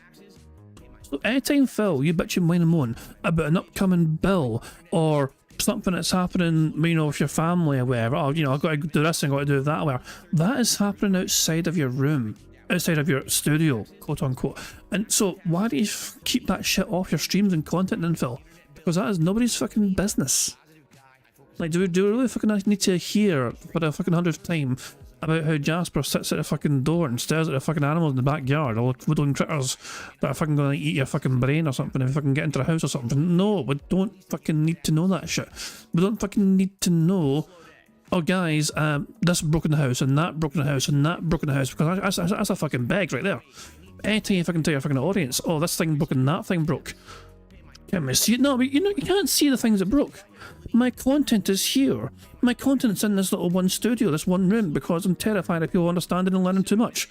But by the way, I need a dishwasher, I need a brand new bathroom, I need this, I need that. But you guys don't get to fucking see it, but still, at the same time, I want to let you guys know about it, so you can help me out. Like, just keep that shit to yourself then, Phil. Like, we all have fucking things we're dealing with. Things that are going on behind the scenes, fucking personal shit, drama shit, health shit, money shit, we all have our own fucking things. But the difference there, of course, is that most content creators don't fucking burden their audiences with their fucking, sob stories. We've all got shit going on, Phil, for fuck's sake. You're not special. So, if you want to really have people not inquire about doing things outside of that room of yours, then how about you fucking keep all your fucking shitty problems out the fucking room whenever you fucking going in to do content? Be, in here. So it's that simple. I can't do poorly cooking in the freaking room. Plus, I don't cook. Just being honest. So there you go. Let's do a couple shout outs. We have a couple contributions that came. Proud Italian, bro. Proud Italian man right there. What sort of Italian would fucking say with a straight face, would not feel any fucking sense of shame that he can't cook? I've never known an Italian to fucking say that with a smile on their face, saying I don't cook. Most Italians are fucking proud of their ability to fucking cook shit. Amen. So let's get the momentum started today, since it is a new day. So yeah, here's the thing. People love to say dumb shit like, oh, well, you had a really great day yesterday, so that means today you don't need any support. But no, that's not how it works. That's not how... No, Phil, counterpoint. You said, so honestly, you said before all your support came in yesterday, you failed to hit the goal in the night stream. So you fucking said it'd be great if we hit 2 goals on that day stream so you can make up for missing the goal in the night stream.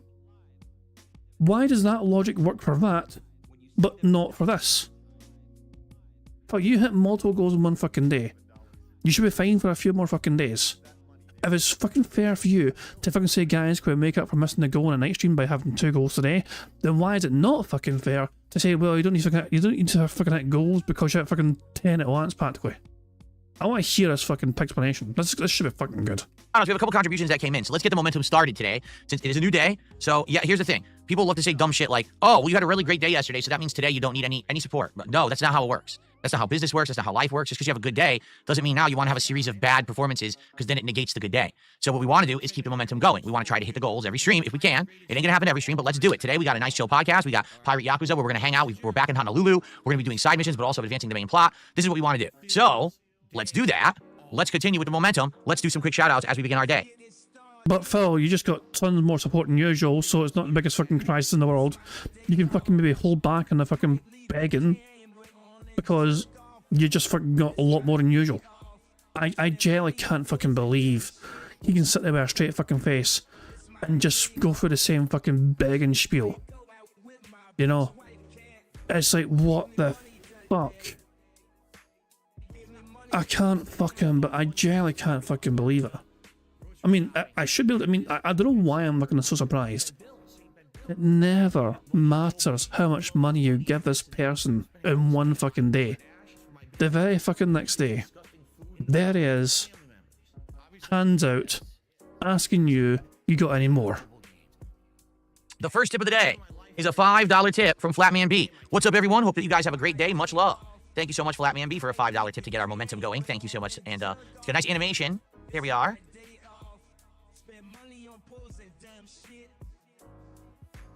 Very nice. Thank you, Flatman. By the way, I can't do dollar signs with this font. Who fucking doesn't recognize cares? dollar signs for some reason. So weird. Cool. Thank you, Flatman. Okay. Let's see here. Jalen. And there's nothing stopping you, by the way, Phil, from just, you know, not having dollar signs at all. There. You know? It's like, or just pick a different font. Why did you intentionally choose a broken font? You're not even playing Sonic today. With a $2 super chat to start the super chats for the day. See, Call of Duty has dropped a new Warzone map called Verdansk. Yes, Call of Duty Black Ops 6 had an update this week. I was well aware of this, that it was coming out either yesterday or today. And it added all new maps, new content, new season, all of that crap, all right? Now, if you didn't notice, it's not in my rotation for this week. All of that crap. Wow, this guy clearly cares about fucking gaming. It added all of that crap. There's good reason. The last couple of times I played Call of Duty, it actually didn't do so well, even though I was having fun. You know, I'm getting better and I'm unlocking the better attachments now for the sniper rifle and stuff like that. Basically what's happened is, you know, I played it a lot, kind of oversaturated the Call of Duty content, and people got tired of it. All right. Why don't you back it up with a source? My source is that I made it the fuck up. Right? So I'm giving you a rest. Now maybe I'll bring back Call of Duty next week, right? Maybe that's what we'll do. And if we do, that's cool. We'll see. I got to look at the schedule for next week, because next week we have a new game called South of Midnight coming out on Game Pass that I'm going to be adding to the rotation. At the same time, I'm probably finishing Suikoden tomorrow. So Suikoden concludes, South of Midnight replaces it. Now we got to figure out a place to fit in Call of Duty. All right. So we'll talk about this. Okay, we will. We'll start talking about this and figuring it out. But yeah, I may bring back Call of Duty next week, and we may try out some new content, including the new maps and stuff like that. We'll see what happens. Okay. Cool. All right. So we got our first tip of the day. Thanks, Flatman. We got our first super chat. Thanks, Jalen. Let's get momentum rolling. All right, let's have our first sub over on Kick today, and let's have our first membership on YouTube.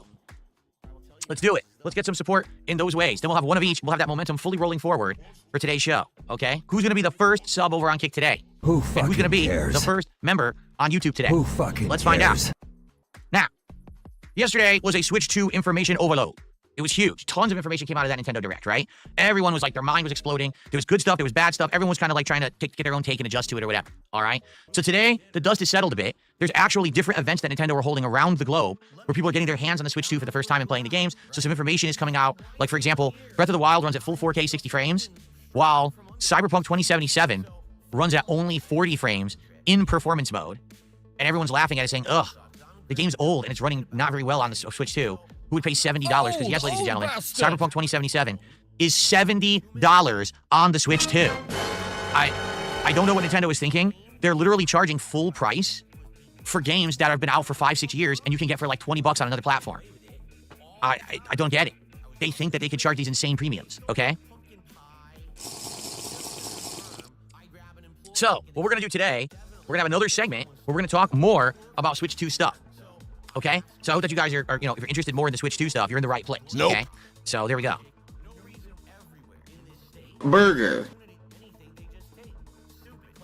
Fed Roger says, why would anyone even play a third-party game on Switch? No, really, this is weird. I was just talking with my wife about this morning, and I was like, it's like Nintendo lives in another world where they actually legitimately have believed that themselves there are people who only play Nintendo. They've actually convinced themselves of this. Like, there's people out there that think Nintendo means video game, and they don't know that Xbox and PlayStation or PC even exists. All they know is Nintendo. So all they've played is the Switch. So they don't know that there were games outside of the Switch library, and now the Switch 2 is out. Oh, finally, it's my chance to play these games I missed. Who? What human exactly who likes video games is of that mindset or in that category? Like 0.00001% of gamers? Any gamer who wanted to play Elden Ring, Cyberpunk, these games that they're porting and they're acting like they're big acquisitions, they would have already played them. You could have literally played them on so many other platforms. But not everyone has every single fucking console at the same fucking time like you fucking do, Phil. You are seemingly thinking that your situation is a similar situation to what most people have. Like, Phil thinks in his head, perhaps, that every single family has, like, one of each console. That's not the case, Phil. You are a special child, and that is not a situation for everyone on the planet. And if you say, well, there are people who only play Nintendo, they're not looking to play Cyberpunk. Get it? Like, they're already of the Nintendo mindset. What do they want to play? The new Mario Kart. The new Donkey Kong, the new Metroid. When the new Mario comes out, when the new Zelda... Don't speak for them like you fucking know what they fucking want and don't want. Don't you fucking dare tell those people what they fucking want to fucking play. Let them fucking decide that for themselves. Look, there's clearly some sort of fucking market for it, otherwise why fucking develop the fucking thing in the first place? Now, do I agree that $70 fucking for a game that old on Nintendo is a bit steep? Yes. Definitely. That is, I think most of us would agree, the $70 price tag is a bit fucked up for a game that's not even new, it's old, and yes, you can get it for a lot cheaper on various different fucking platforms like Steam and all that shit. But at the same time though, like, they wouldn't have done it if there was not a necessity for a demand for it, and there's clearly, I imagine, some demand for it. It comes out, they're all over it. They'll play party games on there. They don't care about Cyberpunk. So it's just so ludicrous. Nintendo lives in another dimension, man. There's some fantasy world where they think that the whole world revolves around Nintendo. It doesn't. Look, even the Hamburglar Zombie can't... 5 in a row. That's concerning. There's some fantasy world where they think that the whole world revolves around Nintendo. It doesn't. Look, even the Hamburglar Zombie can't take it. He is so ridiculously embarrassed for Nintendo that he fell over. Did you see that? There you go. I waited over 5 years to play Cyberpunk 2077. Now's my chance to drop $69.99 to finally play it on an underpowered version that only runs at 40 frames. Yes! Right. Okay, folks, let's talk Switch news. Let's go through some interesting topics today, shall we? All right, so here we go. Let's talk pricing. Because this was some of the stuff that people were questioning yesterday. By the way, what's up, Jade? How you doing? What's up, Yak Almighty? So here's some of the stuff that's been now revealed. The pricing is now being released. So for the record, this is Walmart pricing. This is going to be the price of games at Walmart. All right. I wish I could blow this up, but X sucks. And I don't really have a way to blow up the picture unless I save it, which I'm not going to do. So. Oh, if only I could fucking define, if only I had a way to fucking zoom into like full screen, Oh my dog, what's up? If only Phil could do something like this. Like zooming in it and look at the prices that way. Look guys, I'm over, the mouse is following the camera, I can zoom in. Oh no, Phil's face, fucking run away. But there you go, if only Phil had something like that, what a shame. Thank you to Ira for a super chat, who says, why does he think Ninty has control over CDPR? Ah, fuck knows. Why does Phil fucking think anything, ever? Like, why? Oh my dog, what's up? And thank you very much to Twilight Media Court for a super chat who says, this dunce doesn't get people take the Switch outside. Exactly, it's a fucking portable console. That is still a thing, and Phil's like, but Phil going outside, no, you can't fucking do that, his skin's too fucking sensitive. Phil's the type of motherfucker that would fucking have to require a parasol in the summer. Just to fucking go outside, like some sort of fucking, 18th century fucking Victorian woman or something. Like, what the fuck, man? Oh, my skin's so fair in the sun, I must fucking protect myself. Oh, fuck off. Kirby and the Forgotten Land. That's right. The game that already has been out for the Switch for what, like 3+ years? $79.99. $80 for a Kirby game that's old. Street Fighter 6, Year 1 and 2 Fighters Edition, meaning you're going to get all the Season Pass content, so the 4 DLC characters from Season 1 and the 4 DLC characters from Season 2. $59.99. Mario Kart World, $79.99. Zelda Breath of the Wild. I want to repeat what I just said. Zelda Breath of the Wild. Not Zelda Breath of the Wild and Tears of the Kingdom 2-pack. Just Breath of the Wild on the Switch 2. R.I.P. 2-pack. Why did Phil say 2-pack? and Tears of the Kingdom 2-pack, just Breath of the Wild on the Switch 2. $69.99. Folks, Breath of the Wild is 7 years old. 7 years. No, I take that back. It's actually 8 years old. I just calculated. It's 8 years old. 8 years old. Derek's fucking hunting. And it's $70 on the Switch, or Switch 2, excuse me. Bravely Default Flying Fairy HD Remaster, $40. Now, Bravely Default is also quite old. This is being an HD remaster, so finally it's like a reasonable price, I would say, for a game. Donkey Kong Bonanza, $69.99. Super Mario Party Jamboree, $79.99. And The Legend of Zelda Tears of the Kingdom, again, just Tears of the Kingdom. Not a double pack Breath of the Wild Tears of the Kingdom like it should be. Just Tears of the Kingdom. Oh, that's a good point, Cam. No, well, Phil, what people like to say is the same as people saying. I usually do encode that, I do count that usually. So if Phil said people like to say, then I would count that. Yeah, so if Phil did say that, then yes. It gets ticked, yeah. People are saying, people like to say, those kind of things, it's all the same category for sure. So if Phil said that, then yes, it counts, definitely. $79.99. These prices are bonkers.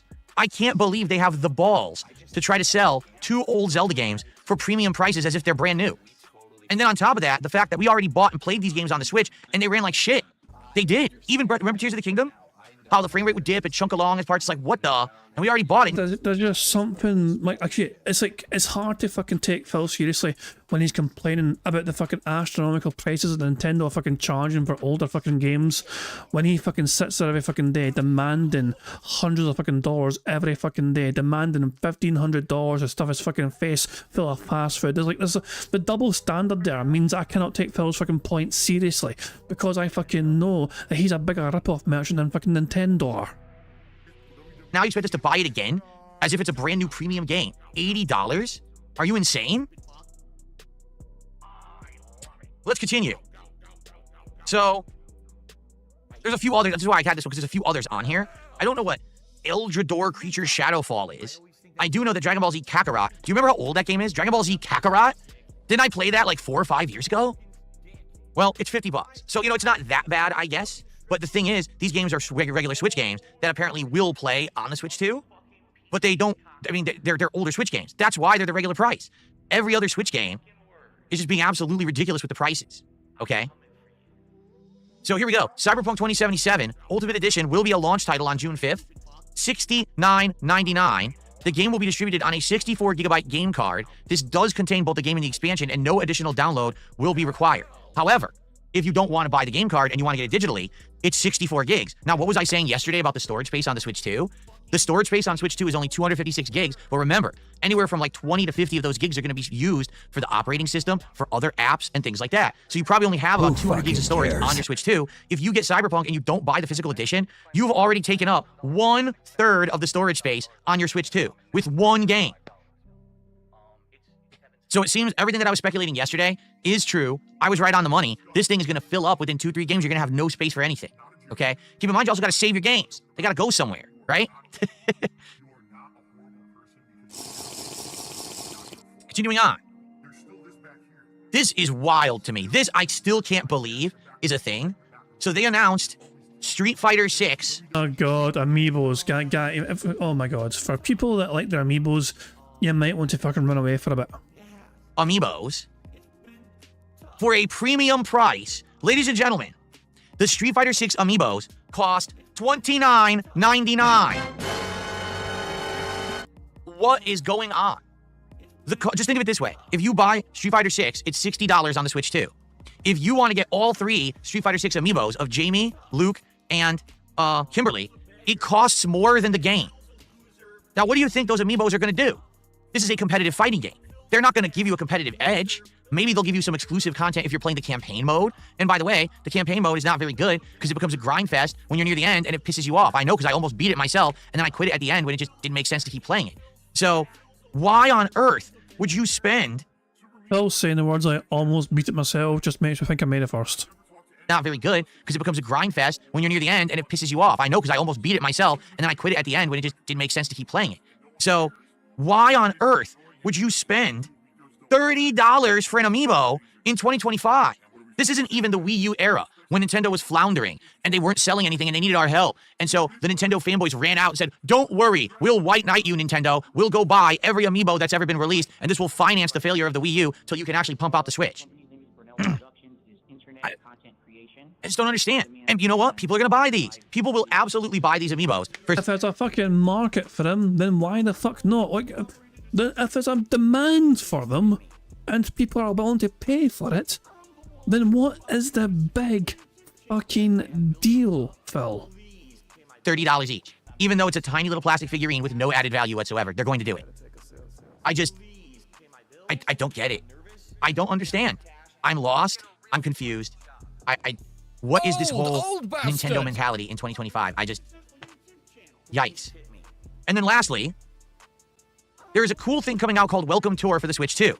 People have had some hands-on experience with it today, because like I said, they actually have booths and events going on all over the world right now where people are getting hands-on with the Switch 2. So what it is, it's a bunch of mini-games. All right, for example, it has Super Mario Bros. World 1-1. You start playing it at the original 240 resolution, but as you play, the game keeps upgrading resolution until it goes to full 4K on your screen, which is pretty cool. Everyone's saying it's really nice. And there's different things that you can do with this, okay? Like, there's different ways to play with it or whatever and have a good time with it. And someone even said there's a mode that's kind of like Mario Paint, and Nintendo hasn't done anything that's...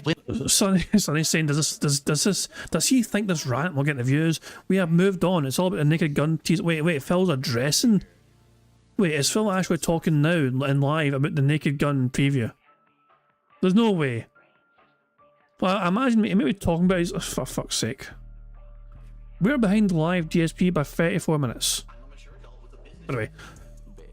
Why is Liam Neeson starring in another Naked Gun remake?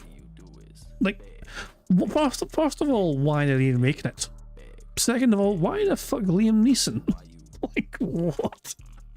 Well, I like Liam Neeson, alright? I think he's a solid actor, you know what I mean?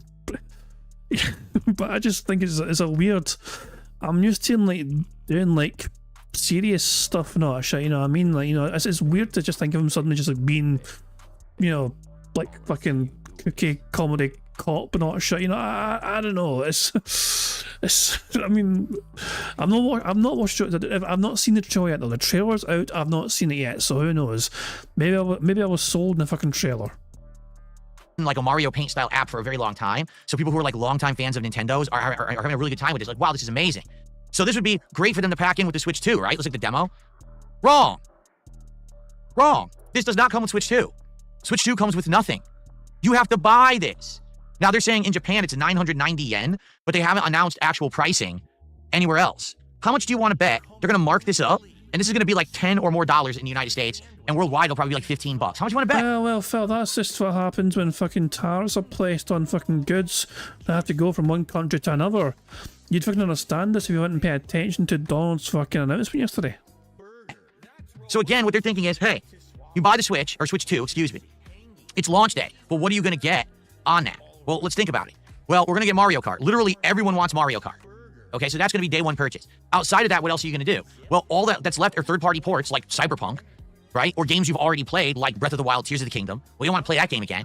You're going to look for new original content. So what else is out? This is Welcome Tour for $10. I guarantee you this will be a monster bestseller. Everyone will be doing Welcome Tour at the launch of the Switch 2. But they have to pay for it. I mean, I remember used to buy a game console. It would come with a bunch of games. It would be like, it comes with Mario, it comes with Zelda, it comes with, you know, like 3-4 games, a big bundle. So when you're buying it, you're not just buying a console, you're buying an experience. You're buying a suite of games, and now you can enjoy this for weeks until you finally decide what will be my first original purchase. What will I add to my library? Maybe it'll be a Mega Man game, or maybe it'll be Contra, or maybe, you know what I mean? No, now you buy the console, you can't even play anything on it. It didn't even come with a demo. Even PlayStation comes with Astro's Playroom. Not this. Nintendo has completely lost their way and flipped on their head. They used to be consumer-friendly, budget-friendly, and full of innovation. Now, they are anti-consumer, incredibly expensive, premium pricing, and there's zero innovation in their new console. They have completely changed their market perspective. And you know what's funny about this, guys? This isn't the first time this has happened. What ends up happening every console generation, we get a dominant winner. And that dominant winner basically forgets everything that's ever happened in their track history, okay? They become cocky. They become full of hubris, or however the hell you pronounce it. And then they walk into the next generation completely misconstrued in their head what's going on, and then they botch it, okay? Let's think about this. Nintendo, coming out of the Super Nintendo era, all right? Like, Phil, why did Phil decide to say that word if he didn't know how to say it? I'm beginning to think that he asked, like, you know, Grok to fucking write him some fucking speeches based on things like Nintendo Switch. Like, you know, it's just a ChatGPT. Hey, ChatGPT, write me a speech recapping about how Nintendo 2 are being bad or whatever on Switch 2. I don't know. Why go for a word when you don't have a fucking clue how to say it? Why would your brain go there? Remember, Phil learned big words from reading comic books. Right? They think their shit doesn't stink. They're the top dogs, right? They think that they're going to dominate, okay? Great. So for N64, we could go CD, or we could just continue to go on cartridge and do our own thing. Forget it. We don't want to do CD. We think we know better than everyone else. Our shit doesn't stink. Let's go for cartridges again. Well, Nintendo 64 wasn't a flop, but the PlayStation far blew N64 out of the water. Sold like hotcakes, tons of games. All the third-party games are on PlayStation 1. PlayStation was one of the greatest consoles of all time, but the N64 was still a very good console as well. The N64 is a fucking revolutionary fucking console. I never fucking played it, and I can understand how good a console the N64 was.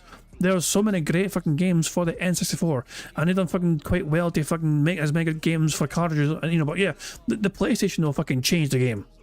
The PlayStation completely changed the entire fucking game. You know, just because of how that fucking just broke. That was like, I just fucking broke it all. It just completely blew everything else out of fucking water, essentially. I seen that tweet, by the way, bro, side Phil. I know what you're talking. I read that tweet, and I wasn't sure if that was actually seen, if that was a genuine tweet. I thought I might. I'm not gonna lie. I thought that was fake at first. I thought that was like a fake AI, because I found it hard to kind of believe that AI would say such things of its own volition when you ask it to. So, bro, side Phil, where are you? I need to type your name. I thought I could just scroll down and find you, you know. I'll just type your bastard name. There you go. So I've seen this tweet here from, oh, fucking great. Oh yeah, also bro side Phil made a new video. I seen a bit of it there earlier on. Phil, but yeah, bro side Phil has a new video. It's about 20 minutes long. Motivation, perception against reality, motivating the donors. You know, good wee clip here. But yeah. This is a tweet that Broside Phil is referring to here. When he says, holy shit, ChatGPT woke up and chose violence. So, does your rating change knowing that the person who made the quote is Darkside Phil? And the AI apparently said, there it is. The moment you said it was Darkside Phil, everything snapped into sharper focus like a WWE Champion's charge attack. Let's reevaluate for a second. AI has apparently been super well trained now to understand who the fuck Phil is. This is the Grok apart. So this is a Twitter AI Grok, which is apparently a lot more brutal. DSP Context Factors, his brand of morals and values. He's notorious for preaching about being honest, transparent, and not like those other content creators, while simultaneously lying about things like WWE champions, rage banning people, or deflecting responsibility for financial irresponsibility. The goal culture. DSP frequently sets financial goals for streams, tip goals, vest goals, hat goals, and he's known for getting upset when it aren't met. This makes it I don't chase the bag with other content creators like especially rich, because the streams often revolve around hitting those exact goals. That's a very good fucking point. 3. Pattern of behaviour. He routinely insults other creators for selling out or being dishonest while doing the same or worse, begging, guilt tripping his audience or making content purely to milk tips. Even his infamous rants usually come after viewers don't give enough. It's performative moralising only when it suits him. Yeah, Phil loves manufacturing fucking drama. They are just at hypocrisy rate. So this is Grok. Grok on Twitter, the AI on Twitter for Grok, gave this fucking assessment when Broside Phil asked for it. Adjusted hypocrisy rating with DSP as a speaker, 100 out of 100 hypocrisy level, full blown maxed out. The context of who said it pushes it over the line. It's not just a hypocritical moment, it's a textbook DSP contradiction between claimed virtue and practiced behaviour. Also, hold on, sorry. Broside Phil saying it's ChatGPT. I thought he said it was Grok. I thought he said it was Grok that was doing that. This is ChatGPT. ChatGPT is saying this shit. Just to clarify. There we go. My bad. But to be fair, he's saying the fucking tweet here actually. You know, ChatGPT woke up and chose violence. Why did I think it was Grok? Did someone else say Grok and I got confused? Oh yeah, Sonny said that. Sonny said not ChatGPT, it's Grok, it has no filters. That was so confusing. I blame Sonny. Blame Sonny for confusing me. Evil bugger, confusing me. But yeah, basically ChatGPT knows exactly who Darkside Phil is and they're not fucking holding back. So that was Broside Phil's tweet about that. Yeah, I seen that myself. That can't be real. That can't be fucking real. Anyway, guys, Bingo's going quite well. We have 1 free space already, but thanks to Phil begging so much. Yes, Phil begged quite a fucking lot, even though he was given so much money yesterday. Who would have fucking guessed it? If we, I don't know how we're doing for likes, by the way. If we have over 50 likes, that is 1 free space as well. Remember, 50. I've actually I changed it down there. You can actually see it in the bottom left there. 50 likes is 1 free space. 75 likes is 2 free spaces, and 100 likes is 3 free spaces. So there we go. If we get 50 likes, we get a free space as well. We've got 1 so far, which means that we are 5 away from a full house as things stand. Nintendo was behind the times because they didn't look at innovation and technology. They were going to make a CD drive, but they didn't. They gave it away, and then Sony picked it up, and then there you have it. PlayStation just basically destroyed them, okay? Fast forward to the PlayStation 2 era. All of a sudden, PlayStation is dominant. By far, PlayStation 2 outsold original Xbox, Dreamcast, all to a competition. It is the dominant force in console. So what do they decide to do? Well, with PlayStation 3, let's just put a whole bunch of shit in there that no one wants. Let's put 6-axis controls, let's put Bluetooth, let's wedge in a processor called the Cell processor that is so hard to design games for that literally every third party is cringing and screaming, why are we doing this? Why is Sony putting us through this torture device? Why can't we just make games for their console? Why is it so easy to develop for PC and Xbox 360 and such a nightmare to develop for PS3? So what happened? PlayStation lost massive market share. They were the top dominant console the generation before, but they lost tons of market share during this era because they came in so cocky. Fast forward to the next console generation. Xbox 360 is dominant because PlayStation fumbled the ball. Now, by the end of that console gen, it was pretty neck and neck, and some would even argue PlayStation overtook Xbox 360 at the very end. But Xbox was dominant for a very long time and known as a world leader in console games. So what do? They come out with the Xbox One, which forces people to have a Kinect that no one wants. You can't even buy the console without the Kinect. They have a whole bunch of awful PR about games are going to go all digital. You won't be able to share games with your friends. You won't be able to trade in games. All that's going away. And the entire world rallies against them and says, no, Don Matrick, you idiot. We don't want that. We want tradable games, shareable games, no forced motion controls with the Kinect. We want this and this and this. And what happens? Hubris, arrogance, confidence makes Xbox fumble the ball.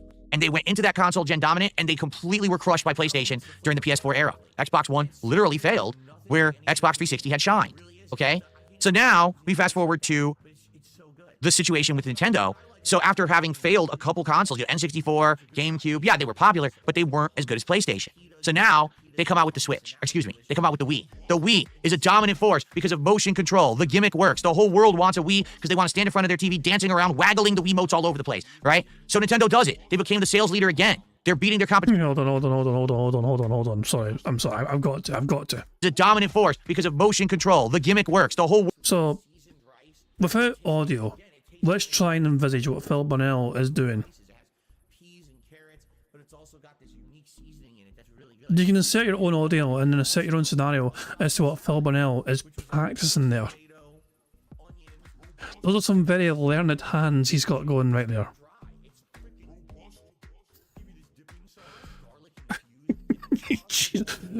That's actually quite a safe answer. He's playing the drums. The safest possible answer, the most polite answer, the most PG answer possible. Tackle's refusing to go down the not safe for work route. Oh yeah, boring bastard. Oh my god. What the fuck?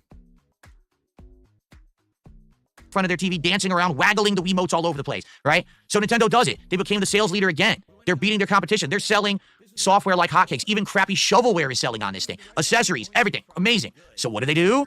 Overconfidence, hubris, arrogance. Let's make the Wii U. But wait a minute. Who's asking to have a screen on the gamepad? Did you ever say, I want the screen on my gamepad? No, not only a single person. What they wanted was a hybrid that was kind of a portable and a home console. The Wii U was not that. It kind of pseudo, represented that, but it wasn't. You couldn't just take your Wii U gamepad and leave your house. It wouldn't work. So it didn't make sense. And no one wanted it, and it flopped. Huge. One of the biggest failures Nintendo's ever done. So you would think, man, we kind of blew it with the N64. The GameCube didn't do well. Man, the Wii U is a failure. You would think Nintendo would have learned from all of these experiences and said, we're going to do better now. No. It's as if because the Switch now has been a hit, they forgot their whole history again. It's this simple. History, if you don't study it, acknowledge it, and learn from it, it is destined to repeat itself. Nintendo thinks It's still the 1990s. They really believe that. They don't. Oh my god, the double standards here. The double standards here. Says a person that went and got himself into massive amounts of credit card debt. Machinima fucking bailed him out of that because he got fucking struck gold, and what happened a few years later? He got himself into even more credit card debt after telling his fucking audience don't get credit cards. Like, Phil was in astronomical amounts of fucking debt because of fucking traveling to conventions and playing Street Fighter. That is why I fucking keep going anymore. He fucking says, oh, my back was fucked, whatever. No, it was a combination of two things. One, Phil couldn't afford it. And two, he wasn't good enough to hang with the fucking other guys playing Street Fighter. So he stopped fucking going, but he still had all his fucking debt, and all of a sudden fucking his partnership with Machinima happened, and Phil Burnell was bailed out thanks to fucking sheer dumb luck of getting a fucking ridiculous contract with fucking Machinima, and so he paid off all his fucking credit card debt, and then he warned audience, guys, don't get credit cards fucking you're not good. He warned his audience, don't get credit cards, and what did he fucking do after that? He got 13 credit cards, maxed them out, and then fucking declared bankruptcy. Phil Burnell did not learn from his fucking previous mistakes. He never learned the lessons from his previous mistakes. We can go further. How about WWE Supercard? Phil was addicted to a fucking mobile game, a wrestling mobile game, so of course a gacha gaming wrestling mobile game fucking years and years and years ago. Phil Burnell would actually fucking end up sometimes missing content and streams because he was actually fucking busy wailing away on the fucking mobile game. He was spending fucking lots of money in the fucking game. He was fucking spending so much time playing the fucking game. It was consuming his fucking life, essentially. It was distracting him from actually fucking making content when he was fucking meant to be making content. And he only stopped fucking playing the game when they fucking reset things in the game. So you think Phil might have learned his fucking lesson from playing gacha mobile games, especially fucking gacha wrestling mobile games? No. Along comes WWE Champions, and history repeats itself. He does not learn his lessons. He's gonna fucking sit there and fucking mock other fucking companies and whatever for not learning the fucking lessons and heeding the fucking mistakes or whatever, and fucking not. He is a fucking most perfect example of somebody who has failed to ever learn their fucking lessons and not fucking, actually adapt and change when things go wrong. They're doomed to just keep repeating the same mistakes over and over and over again. That is Phil Burnell to a T. Mepper saying he said Nintendo was wrong for N64 using cartridges, but at the time there were 5 or 6 failed CD consoles. You're right. Wasn't like the Sega CD on them or something? Sega tried to fucking have their own CD thing. It was terrible.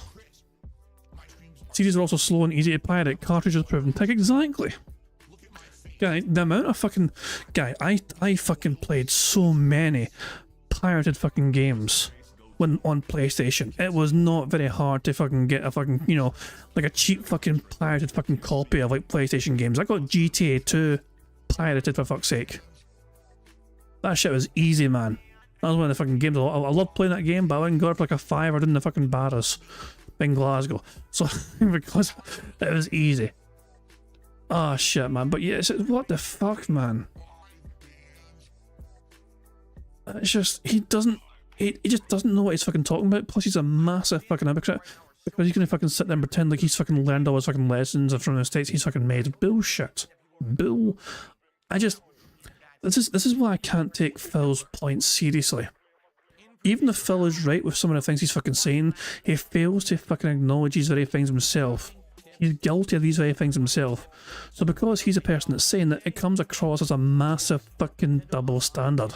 Therefore, I've just got to fucking say, you're just, it's like, this person, of all people that fucking say these things and say about a straight fucking face, this motherfucker right here is going to have a go at other fucking people for failing to heed their lessons. Fuck off, Phil. Understand the market. They don't understand what's going on right now in the world. And they're trying to sell you an underpowered console with features that every other console has already had for years, and they're touting it like it's some innovative console that's actually next gen, which it very much is not. They're charging you premium prices for games you've already played. They're nickel and diming you for upgrades, just incremental upgrades too. Oh, slightly better resolution, a little bit better frame rate for a game you already own on the previous console. They're charging you massive amounts of money for accessories. You need a proprietary EX speed memory card that's going to run you $100 to $200 to be able to store a certain amount of games. They have learned nothing. They just think, hey, it's time for us to keep trying to milk the cow. Because honestly, when you look at a situation like this, I feel now that those who are in charge at Nintendo actually just see their consumer. My dog, what's up? And thank you very much to Ira for a super chat, who reminds us all, of course, that Nintendo had Zelda CD games on Philips CDI. Yeah, the PlayStation, like, so what you've got to bear in mind is, like, putting the game on CD wasn't just it wasn't as simple as that. The PlayStation as a console is what fucking made it work. It was like, oh, PlayStation was successful because they fucking used CDs. It's not as simple as that. If it was that fucking straightforward, then fucking Sega would have fucking done well with Sega CD, but that was a monumental fucking flop. And the GameCube, didn't the GameCube use like mini discs or something? So, yeah, Sega Saturn had a cartridge reader over a CD drive instead of making a system wider or putting both parts back to back. Some people tried it fucking both. I forgot to say, but it's just, I just love how Phil butchers. He completely butchers facts to try and suit his own narrative. In a situation like this, I feel now that those who are in charge at Nintendo actually just see their consumers as an income source. I hate to say that because you want to think, oh, no, this company actually cares about its culture. It cares about its gamer base, its player base, its consumer base. And, you know, I don't believe that.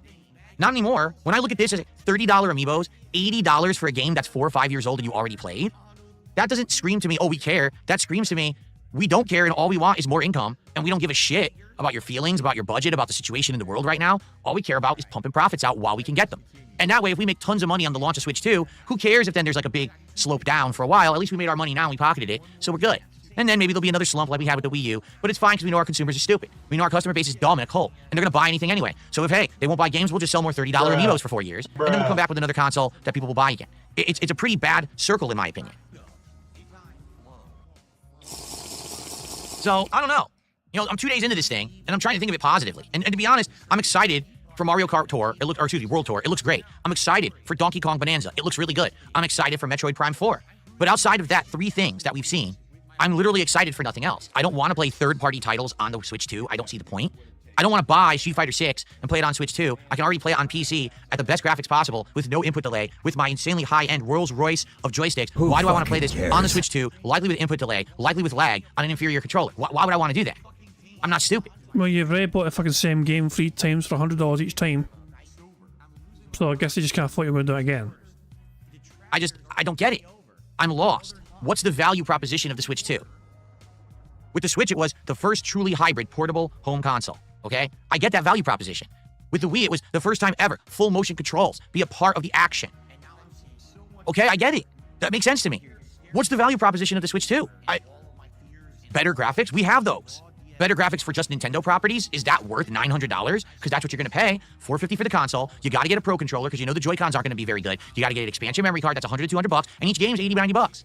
You're spending $900 on this console whether you like it or not. So, yeah, it's a sad situation. I'm curious to see what's going to happen. And just for the record, of course I want to get one. Number one, I want to do an awesome console unboxing for you guys for the first time ever. I want to use my new setup here to live unbox a console, show you what it looks like, describe it, hook it up, do that hands-on experimentation on day one when it comes out to show you exactly. Well, we don't need that. Show you what it looks like, describe it, hook it up, do that hands. I just got to pause it there. Phil is wounded, guys. He is wounded. He has a blemish on his finger. Oh no, the king is bleeding. No, it's probably just a fucking me skin. I just noticed it according to my eyes. Like, what the fuck is it? Yeah, having this fucking sensitive fucking skin. Morgana's asking, what is that cat toy in his desk, bro? I think it's like a thing you can use to put your wrist on. Like, you know, for your mouse. Like, you know, if you're playing with a mouse, you know, using a mouse, I think it's something to do with that. I'm not sure. I think it is that, though. Like a wrist support sort. Oh my god. But yeah, it's like he's really trying to hype up some randomly awkward placed camera. It's like, oh guys, I really need to get a Nintendo Switch 2 so I can justify having this camera here. Oh, it's a stress squeeze toy. That's what it is. That's what that cat was. It's a stress squeeze toy. where I want to use my new setup here to live unbox a console, show you what it looks like, describe it, hook it up, do that hands-on experimentation on day one when it comes out to show you exactly what it's capable of. I want to play the games to show you what it is. I'm a content creator. It's my job, right? As a consumer, if this were me buying a Switch 2 for myself, I literally wouldn't. I'd be like, it's not worth it to just buy this console just for Mario Kart, then wait a month and just play Donkey Kong and then have it sit there and collect dust.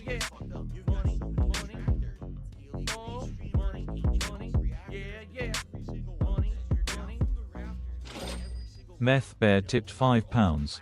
Phil still acting like Nintendo has 3 fingers up his bum claiming his ad revenue. Jesus. Only Phil can molest her and steal from people. A forever bitter vengeful bastard. Yeah, Phil doesn't really like it when other fucking people attempt his fucking shtick, you know? Like, only Phil may fucking, you know, abuse his fucking fans and belittle them and fucking bully them into fucking getting their fucking money. How fucking dare other fucking entities and individuals and corporations attempt to fucking bully their fucking fan base into fucking getting money off them? Like, it's not only Phil may do that. That's his fucking, you know, whole thing. That's his whole fucking flow, man. That's all he's got. I mean, if Nintendo are going to be known as fucking begging people for fucking, you know, then what's Phil going to be known as? Nintendo are bigger than Phil.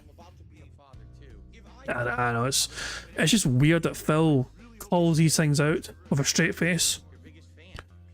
The fact that he can't recognise the very things he's complaining of, for fuck's sake. Balls. Where, oh, fuck. Shut up, Phil.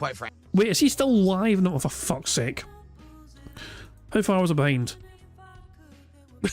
Why? Wait. Why is that an empty chair? I went behind like 40 minutes. Does he fuck off for a while? Oh, for God's sake. So here we go. That hands-on experiment. Okay, we're around about here. Okay, we're around about fucking here. Fantastic. So, Jesus Christ, man. And then he fucks off for a while, apparently. Oh, I'm very confused. Hold on. So what was I rambling about before I got distracted by the stream bugging out? What was I saying? Yeah, the fact that Phil can sit there with a straight fucking face and complain about certain people or companies or whatever doing the very things that he does on a regular basis towards his audience, like, you know, fucking, you know, overcharging for things, for example, whatever, or fucking just be too, you know, not giving enough fucking quality for the money and all that shit, you know? It's like, Jesus Christ, man, he's not aware with the things he's complaining about other entities and people doing, he does it himself on a daily basis. We're 46 minutes behind live DSP, although some of those minutes involve a fucking empty chair, apparently. I'd be like, it's not worth it to just buy this console just for Mario Kart, then wait a month and just play Donkey Kong and then have it sit there and collect dust. Literally, I wouldn't do that at all. I would wait. I would wait for a price drop. I would wait for more games. Buy this thing in a year or two when there's like 10 good games for it. Then I would get it. But I'm a content creator. I've got to cover it. It's my job. It's the content you want. I know that if I cover the Switch 2 launch, you guys will love it. It's going to bring in attention, views, support. I get that. So, you know, I'll bite the bullet. I'll spend all that money so that we can see together what exactly the Switch 2 is all about. All right? And maybe I'll be wrong. Maybe I'll actually be impressed and blown away. Maybe, you know, you never know. But all I can do is I can tell you what I'm seeing up front. What I'm seeing up front is that this thing is not impressive, and it seems to be a huge ripoff, in my opinion. Now, if you guys don't mind, I got a catch in my nail. It's been bothering me for the last 20 minutes, and I want to go take care of it, and then we'll continue on. I'll be right back. That's why he fucks off for 20 fucking minutes. Oh, not 20 minutes, but whatever. We'll spam the fast forward. But there he goes. He comes back here. I just realised he's got a fucking birthday cake animation in the background, and that's just super fucking... Sounds like someone's posting cringe. Yeah, that's cringe as fuck, boy.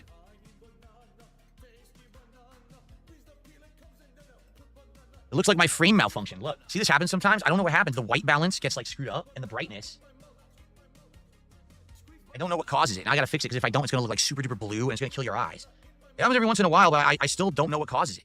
I love the frame. I just wish it didn't have this weird malfunction. Let me fix it quick. Who fucking cares? There we go. Ah, perfect. Okay. All right, ready? Okay. So, let's do some more shout-outs, and then we'll see what you guys want to talk about for the rest of the show. I would say if you guys have any brainstorming of what to do for a 100 goals hit, I'm all ears, because we got to figure that out. Well, we got some shout-outs to do. First of all, Lance Catamaran gifted a sub to Gruntilda. So thank you so much, Lance Catamaran. You are our first sub of the day. Let's get that up on the leaderboard. I appreciate that. And I received a $3 tip From a troll? From Beaver Bother. No. Why call Nintendo consumers idiots when you'll be pre-ordering and playing day one? Because I just explained that I'm a content creator who needs to cover... So Phil's not an idiot, but everyone else is. There we go. Everyone that orders the fucking Nintendo Switch 2 on day one are fucking idiots. Apart from him. He's special, he's the exception to the rule. He's only doing it for you guys. He doesn't want to fucking do it. No, but it has to because it's his job. Beaver Bother is going to get banned again. I'm calling it now. Maybe not today, but soon. You're not allowed to ask questions. You're not allowed to challenge Phil's narrative and point out the contradictions in the fucking narrative. So he's saying, I think he's trying to get the same amount of money just the day before the podcast finishes. Spoiler, he's on $36. Holy shit. Welcome back, hack to reality, Phil. Father. Why call Nintendo consumers idiots when you'll be pre-ordering and playing day one? Because I just explained that I'm a content creator who needs to cover it for work and that you guys want to see me cover it so that you don't have to spend it right away. That's the whole idea. If you don't understand that, you're pretty stupid. Like, no, seriously, like, that's a really dumb thing to say. To not understand the difference between a common consumer where video games are their escape or their entertainment, while for me, it's work. But Phil, that's the whole point. Why should your opinion be valid then? Because you're a content creator and not a common consumer, then your fucking take on the fucking console is not valid for the common consumer. Because you're playing the game not from a common consumer's point of view, but from a content creator's point of view. So your feedback that you give to your audience is not valid and relevant. By your own logic. Am I wrong? You're a dunce. Thanks for the $3 tip. Okay. You're a dunce. If I see your money, you dunce. Holy fuck, man. The toxicity. Like, that's what I'm saying. Anytime you come close to challenging Phil's hypocrisy, he will fucking be super aggressive, just lash out at you. How fucking dare you attempt to fucking, you know, push back on Phil's word and how dare you point out his hypocrisy? Why is John M in Phil's chat giving him $20 to ask, do you ever do any polls or ladies' night? I don't think ladies are allowed in Phil's chat. Could I say hi to Toasty for the 100 goal celebration? I'll just say hi to Toasty now. Hello, Toasty Chestnuts. How are you? Welcome. Okay.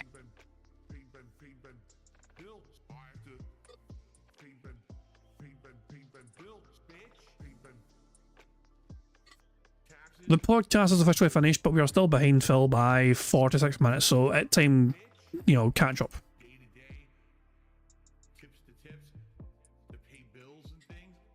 Okay. All right, so I've pretty much covered what I want to talk about. Really briefly, let's look at this. So wait. So basically, he went through all his fucking talking points and then spends 45 minutes just stalling. We basically have 45 minutes of him fucking hoping for money. Schedule, and then let's see what you guys want to do for the rest of the show. So today it is Pirate Yakuza in Hawaii. I'm excited for more of that. We're going to jump into the Honolulu plotline again, advance the main story. We're also going to do some more side questing and stuff like that. But we have finished the entire pirate plotline. It's done. We've already done it. So now we're on to the other content of the game. Tonight it is Smart Guys, my wrestling commentary show on DSP Reacts and on Kick. There will be the second of 3 co-hosts tonight. It is mystery guest. You will not know who it is. So how the hell are you supposed to build up hype, but you're not going to announce who the fuck it is? Like, it seems kind of like, how is this person meant to fucking feel when they're not allowed to promote themselves or the show you're doing? Like, how does that work? Hold on. So if I type in Smart Guys and I look for the latest posts for Smart Guys, you know, there's no sign, there's no one's mentioning anything, nothing. So where's the hype, Phil? How are you meant to build hype for it when you're not allowed to build up for it? What the oh my god. That's... Hold on a second. The tractor beam Ket takes off her shirt. Holy shit. I'm going to need to try and get a good freeze frame on that later on, that's for sure. Okay, so as well as trying to win bingo right now, we've got our side task of trying to get some good thumbnail style fucking images, and that'll be one I'm looking forward to. No one knows who it is besides me and this person. So that'll be exciting. That's around 7 p.m. Pacific time on DSP Reacts, at DSP Reacts on YouTube and also on my Kick channel. And I have packs of cards to unpack for every $100 of support that we get during that show. Let's see how many that we unpack. I have actually ordered one final box, so I have 3 packs over there, and I'll have one more box of 7. So these 10 packs will be the last 10 packs that I'm going to unbox because these packs are getting too expensive. This last box cost me $70. $10 a pack of cards is too much for me. Okay? Tomorrow, sweet code in. So, Phil, you charge $100 to open one pack, though. You spent $70 on getting multiple packs of cards. but you charge 100 per pack. You're in profit. You're up financially. But it's not enough for you. Are you serious?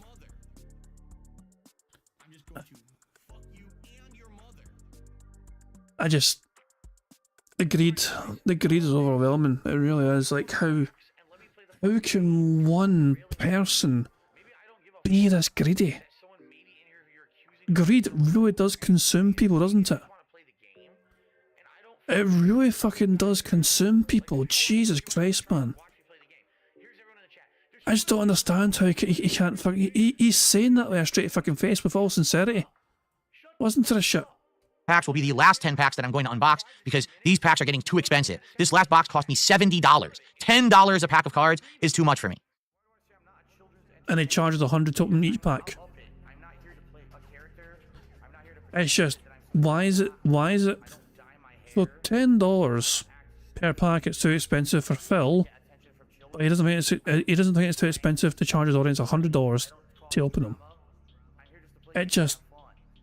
It doesn't make sense. Okay? Tomorrow, Suikoden may conclude on the first stream, depending on how things go. We'll see. But we're going to try to make a push for the end. And then tomorrow night, ladies and gentlemen, Friday Night Fights returns. Who fucking cares? With Street Fighter 6. I'm actually playing Street Fighter 6 for the first time in over a month. Jack Schraxer, where art thou? It's actually been like a month and a half. I then want to play E-Honda. I then want to return by starting with E-Honda and going from there and seeing how it goes. I'm off on Saturday. Sunday is my big birthday bash marathon event. There's going to be food that my wife's making. There's going to be booze that I'm going to get at the liquor store, some moonshine, and maybe something else, plus all of those shots that I have saved up from previous events, including the 99 lemonades, 99 fruit shots, and more. There's going to be Minecraft for the first time in many years. There's going to be the Minecraft Lego set we're going to build together. There's going to be Schedule 1 on Steam, and maybe more. It's going to be a very exciting, happy birthday marathon this coming Sunday. All right. Then on Monday, we get back to regular gaming with more Atom Fall and Disco Elysium, and we go from there. Keep in mind, on April 8th, it is the premiere and release of South of Midnight. So we will be doing a new game release on Tuesday. Okay? Who fucking cares? What kind of moonshine? I have no idea. I don't even know what kinds there are. I know that at my local liquor store, they actually have a section for it, but I got to see what they got and maybe pick something out. Yeah. There you go. Who fucking cares?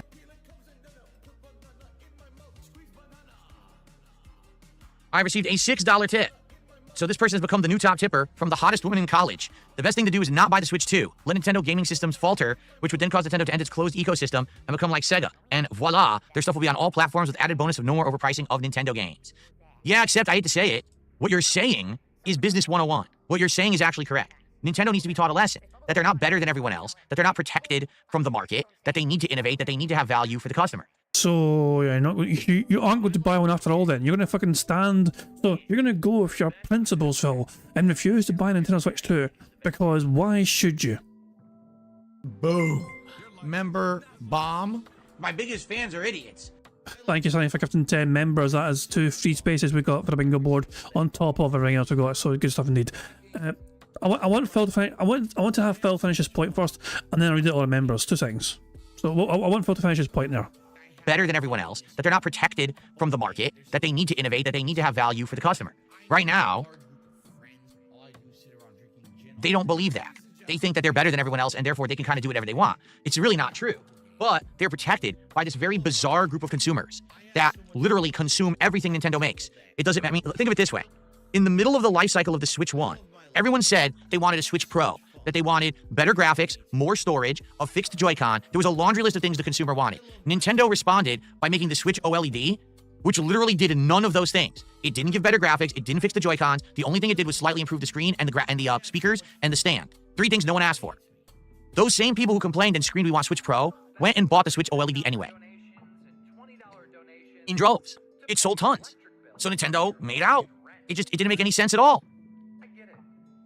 So when you're that brainwashed and you literally complain, but then you buy anyway, why would Nintendo ever have incentive to change or improve? They're being conditioned to be told we can do whatever we want. Our consumers are suckers. We'll just, we'll say whatever we want, we'll do whatever we want, and we'll still be rewarded. Jesus Christ, man. As I said, he doesn't understand, like, the double standards of all. Anyway, thank you, Sonny, for gifting 10 members, which is 2 free spaces for the bingo board. So, congratulations to the following people for getting a membership. Congratulations to B-Boss Sephiroth, Zombie Fan, Teeling Soldier, Teeling It Soldier, Mojo Jojo, JB, Slinks, Ryax, Mamal 36, Artyom Groznich, and finally, Pascal Digital. There you go. So well done to you 10 for getting a membership. Make sure you thank Sonny if you just got a membership there. And of course, thank you Sonny for gifting the members in the first place and giving us 2 free spaces for the bingo board. So that is our third free space of the game. We have 1 for the begs and we have 2 for the members there. Good stuff indeed. Remember guys, if we get 50 likes on the stream, that is another free space. 50 likes is 1 free space, 75 likes is 2 free spaces, and 100 likes is 3 free spaces, as well as you know, the bubbles animation made by Pixar Animation. So yeah, and so we currently have 2 more to go. We are 2 away from a full house as things stand. So there you have it. I don't know. Until these people wise up, I don't think things are going to change. What's going on, Jade? Because you know I like Yakuza, so I will see you there, but I won't see you tonight. Sounds good. And thank you. He says happy early birthday. Thank you so much. Sounds good was said. We're 1 away. We're 1 away. Burger. 5 in a row. That's concerning. And also, apparently, there's a Y pose coming up. There's a Y pose coming up, apparently. So we've effectively won bingo, but we just need to get to the Y pose. But I don't know how far away it is. Like, Cameron Dutchman has guaranteed a Y pose in the future between now and the end of the podcast. But I don't know where it is, so we need to wait for it to come up.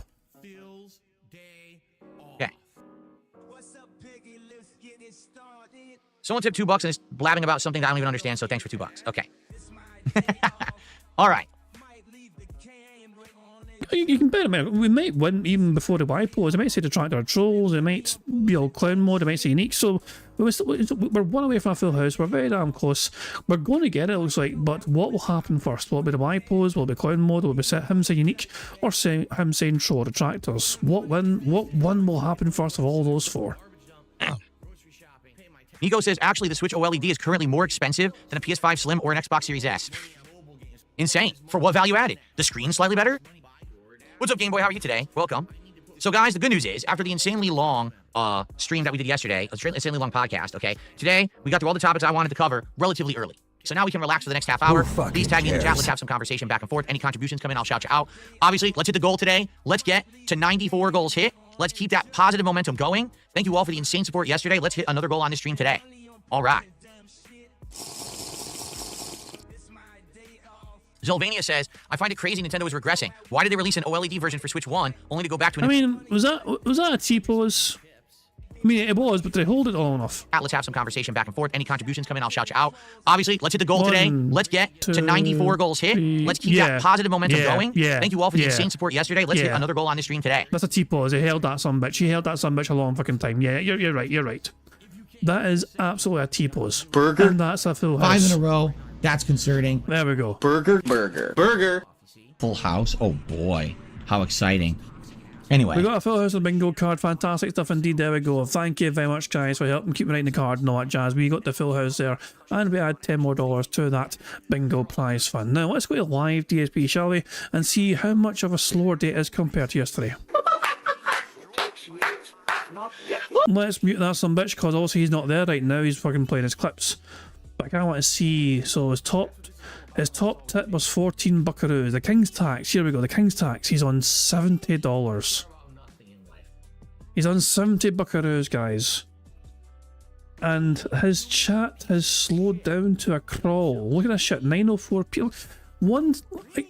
I called it a super chat a while ago. I called a super chat out over 10 minutes ago. And I don't even need to scroll down this chat. This is it. His chat is dead. Although Phil's not there right now, so it may be a factor, who knows. But yeah, Jesus Christ, man. What the fuck is going on here? Like, his chat just don't care. Where's the interaction? Where's the fucking wholesome community that likes to fucking talk about things and be all positive and shit? No, it's just not there. Fucking hell, man. Screw it. Well, Phil's going to hope for history to repeat itself. I don't think it will, but who fucking knows. But I am going to just suggest we wrap things up there. We got the full house bingo victory. Phil was annoying as usual, but, you know, we got through it all. That's the main thing. And of course, it sets us up nicely for our final bingo stream tomorrow. So yeah, tomorrow is Friday. We'll have bingo, and afterwards we'll have some marbles, and we'll try and add some more bingo prize for money by completing these very challenging marble courses, as we do every single Friday. But yeah, there we go.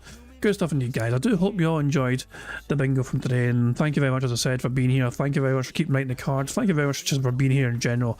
You know, so yeah, I always feel like bingo is a group effort. You know, you guys try and I don't mean to miss things on the card sometimes, but I do sometimes miss things. So it's good you guys keep writing that thing. So it's a team effort to try and win bingo at the end of the day. So good stuff indeed. I'm going to wrap things up there, as I said, whatever. But I'm going to end the way it always end, by playing notorious PIG contributions made by the supremely talented Pixar Animations. And I might live redirect it. Is Pixar still? Sorry, is WPIG still live? Yeah, I'll redirect you guys to WPIG. Yeah, I'll send you guys to WPIG, you know, and then we can try and find Rambo on his fucking 20-foot fucking nose. Yeah, but until then, guys, until tomorrow, I do hope you all enjoy the rest of your Thursday, and yeah, I'll catch you on Friday. Have a good one, I'll catch you all later. Goodbye. On September 14th, a pre-authorized payment of $16.51 from PayPal.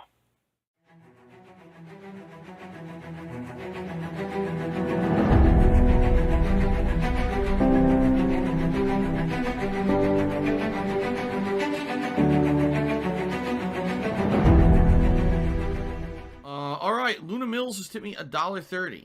It says, "I'm back. What's your favorite type of shower?" When you're showered in money. When you go outside and all of a sudden greenbacks start falling from the sky, and you raise your face up. You're like, oh, you start dancing. You go, oh, money, money, yeah, yeah. All right, I don't know what the hell you're talking about, but thank you for the first tip of the day.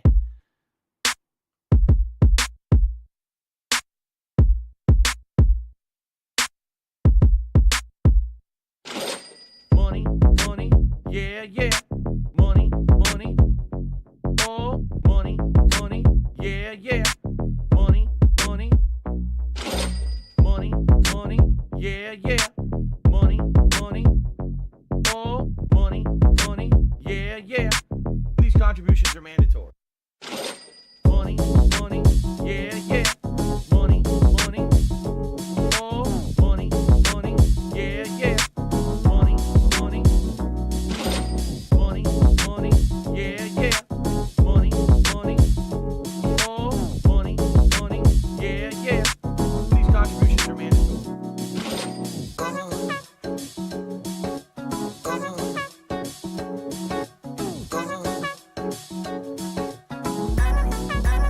Show me the money.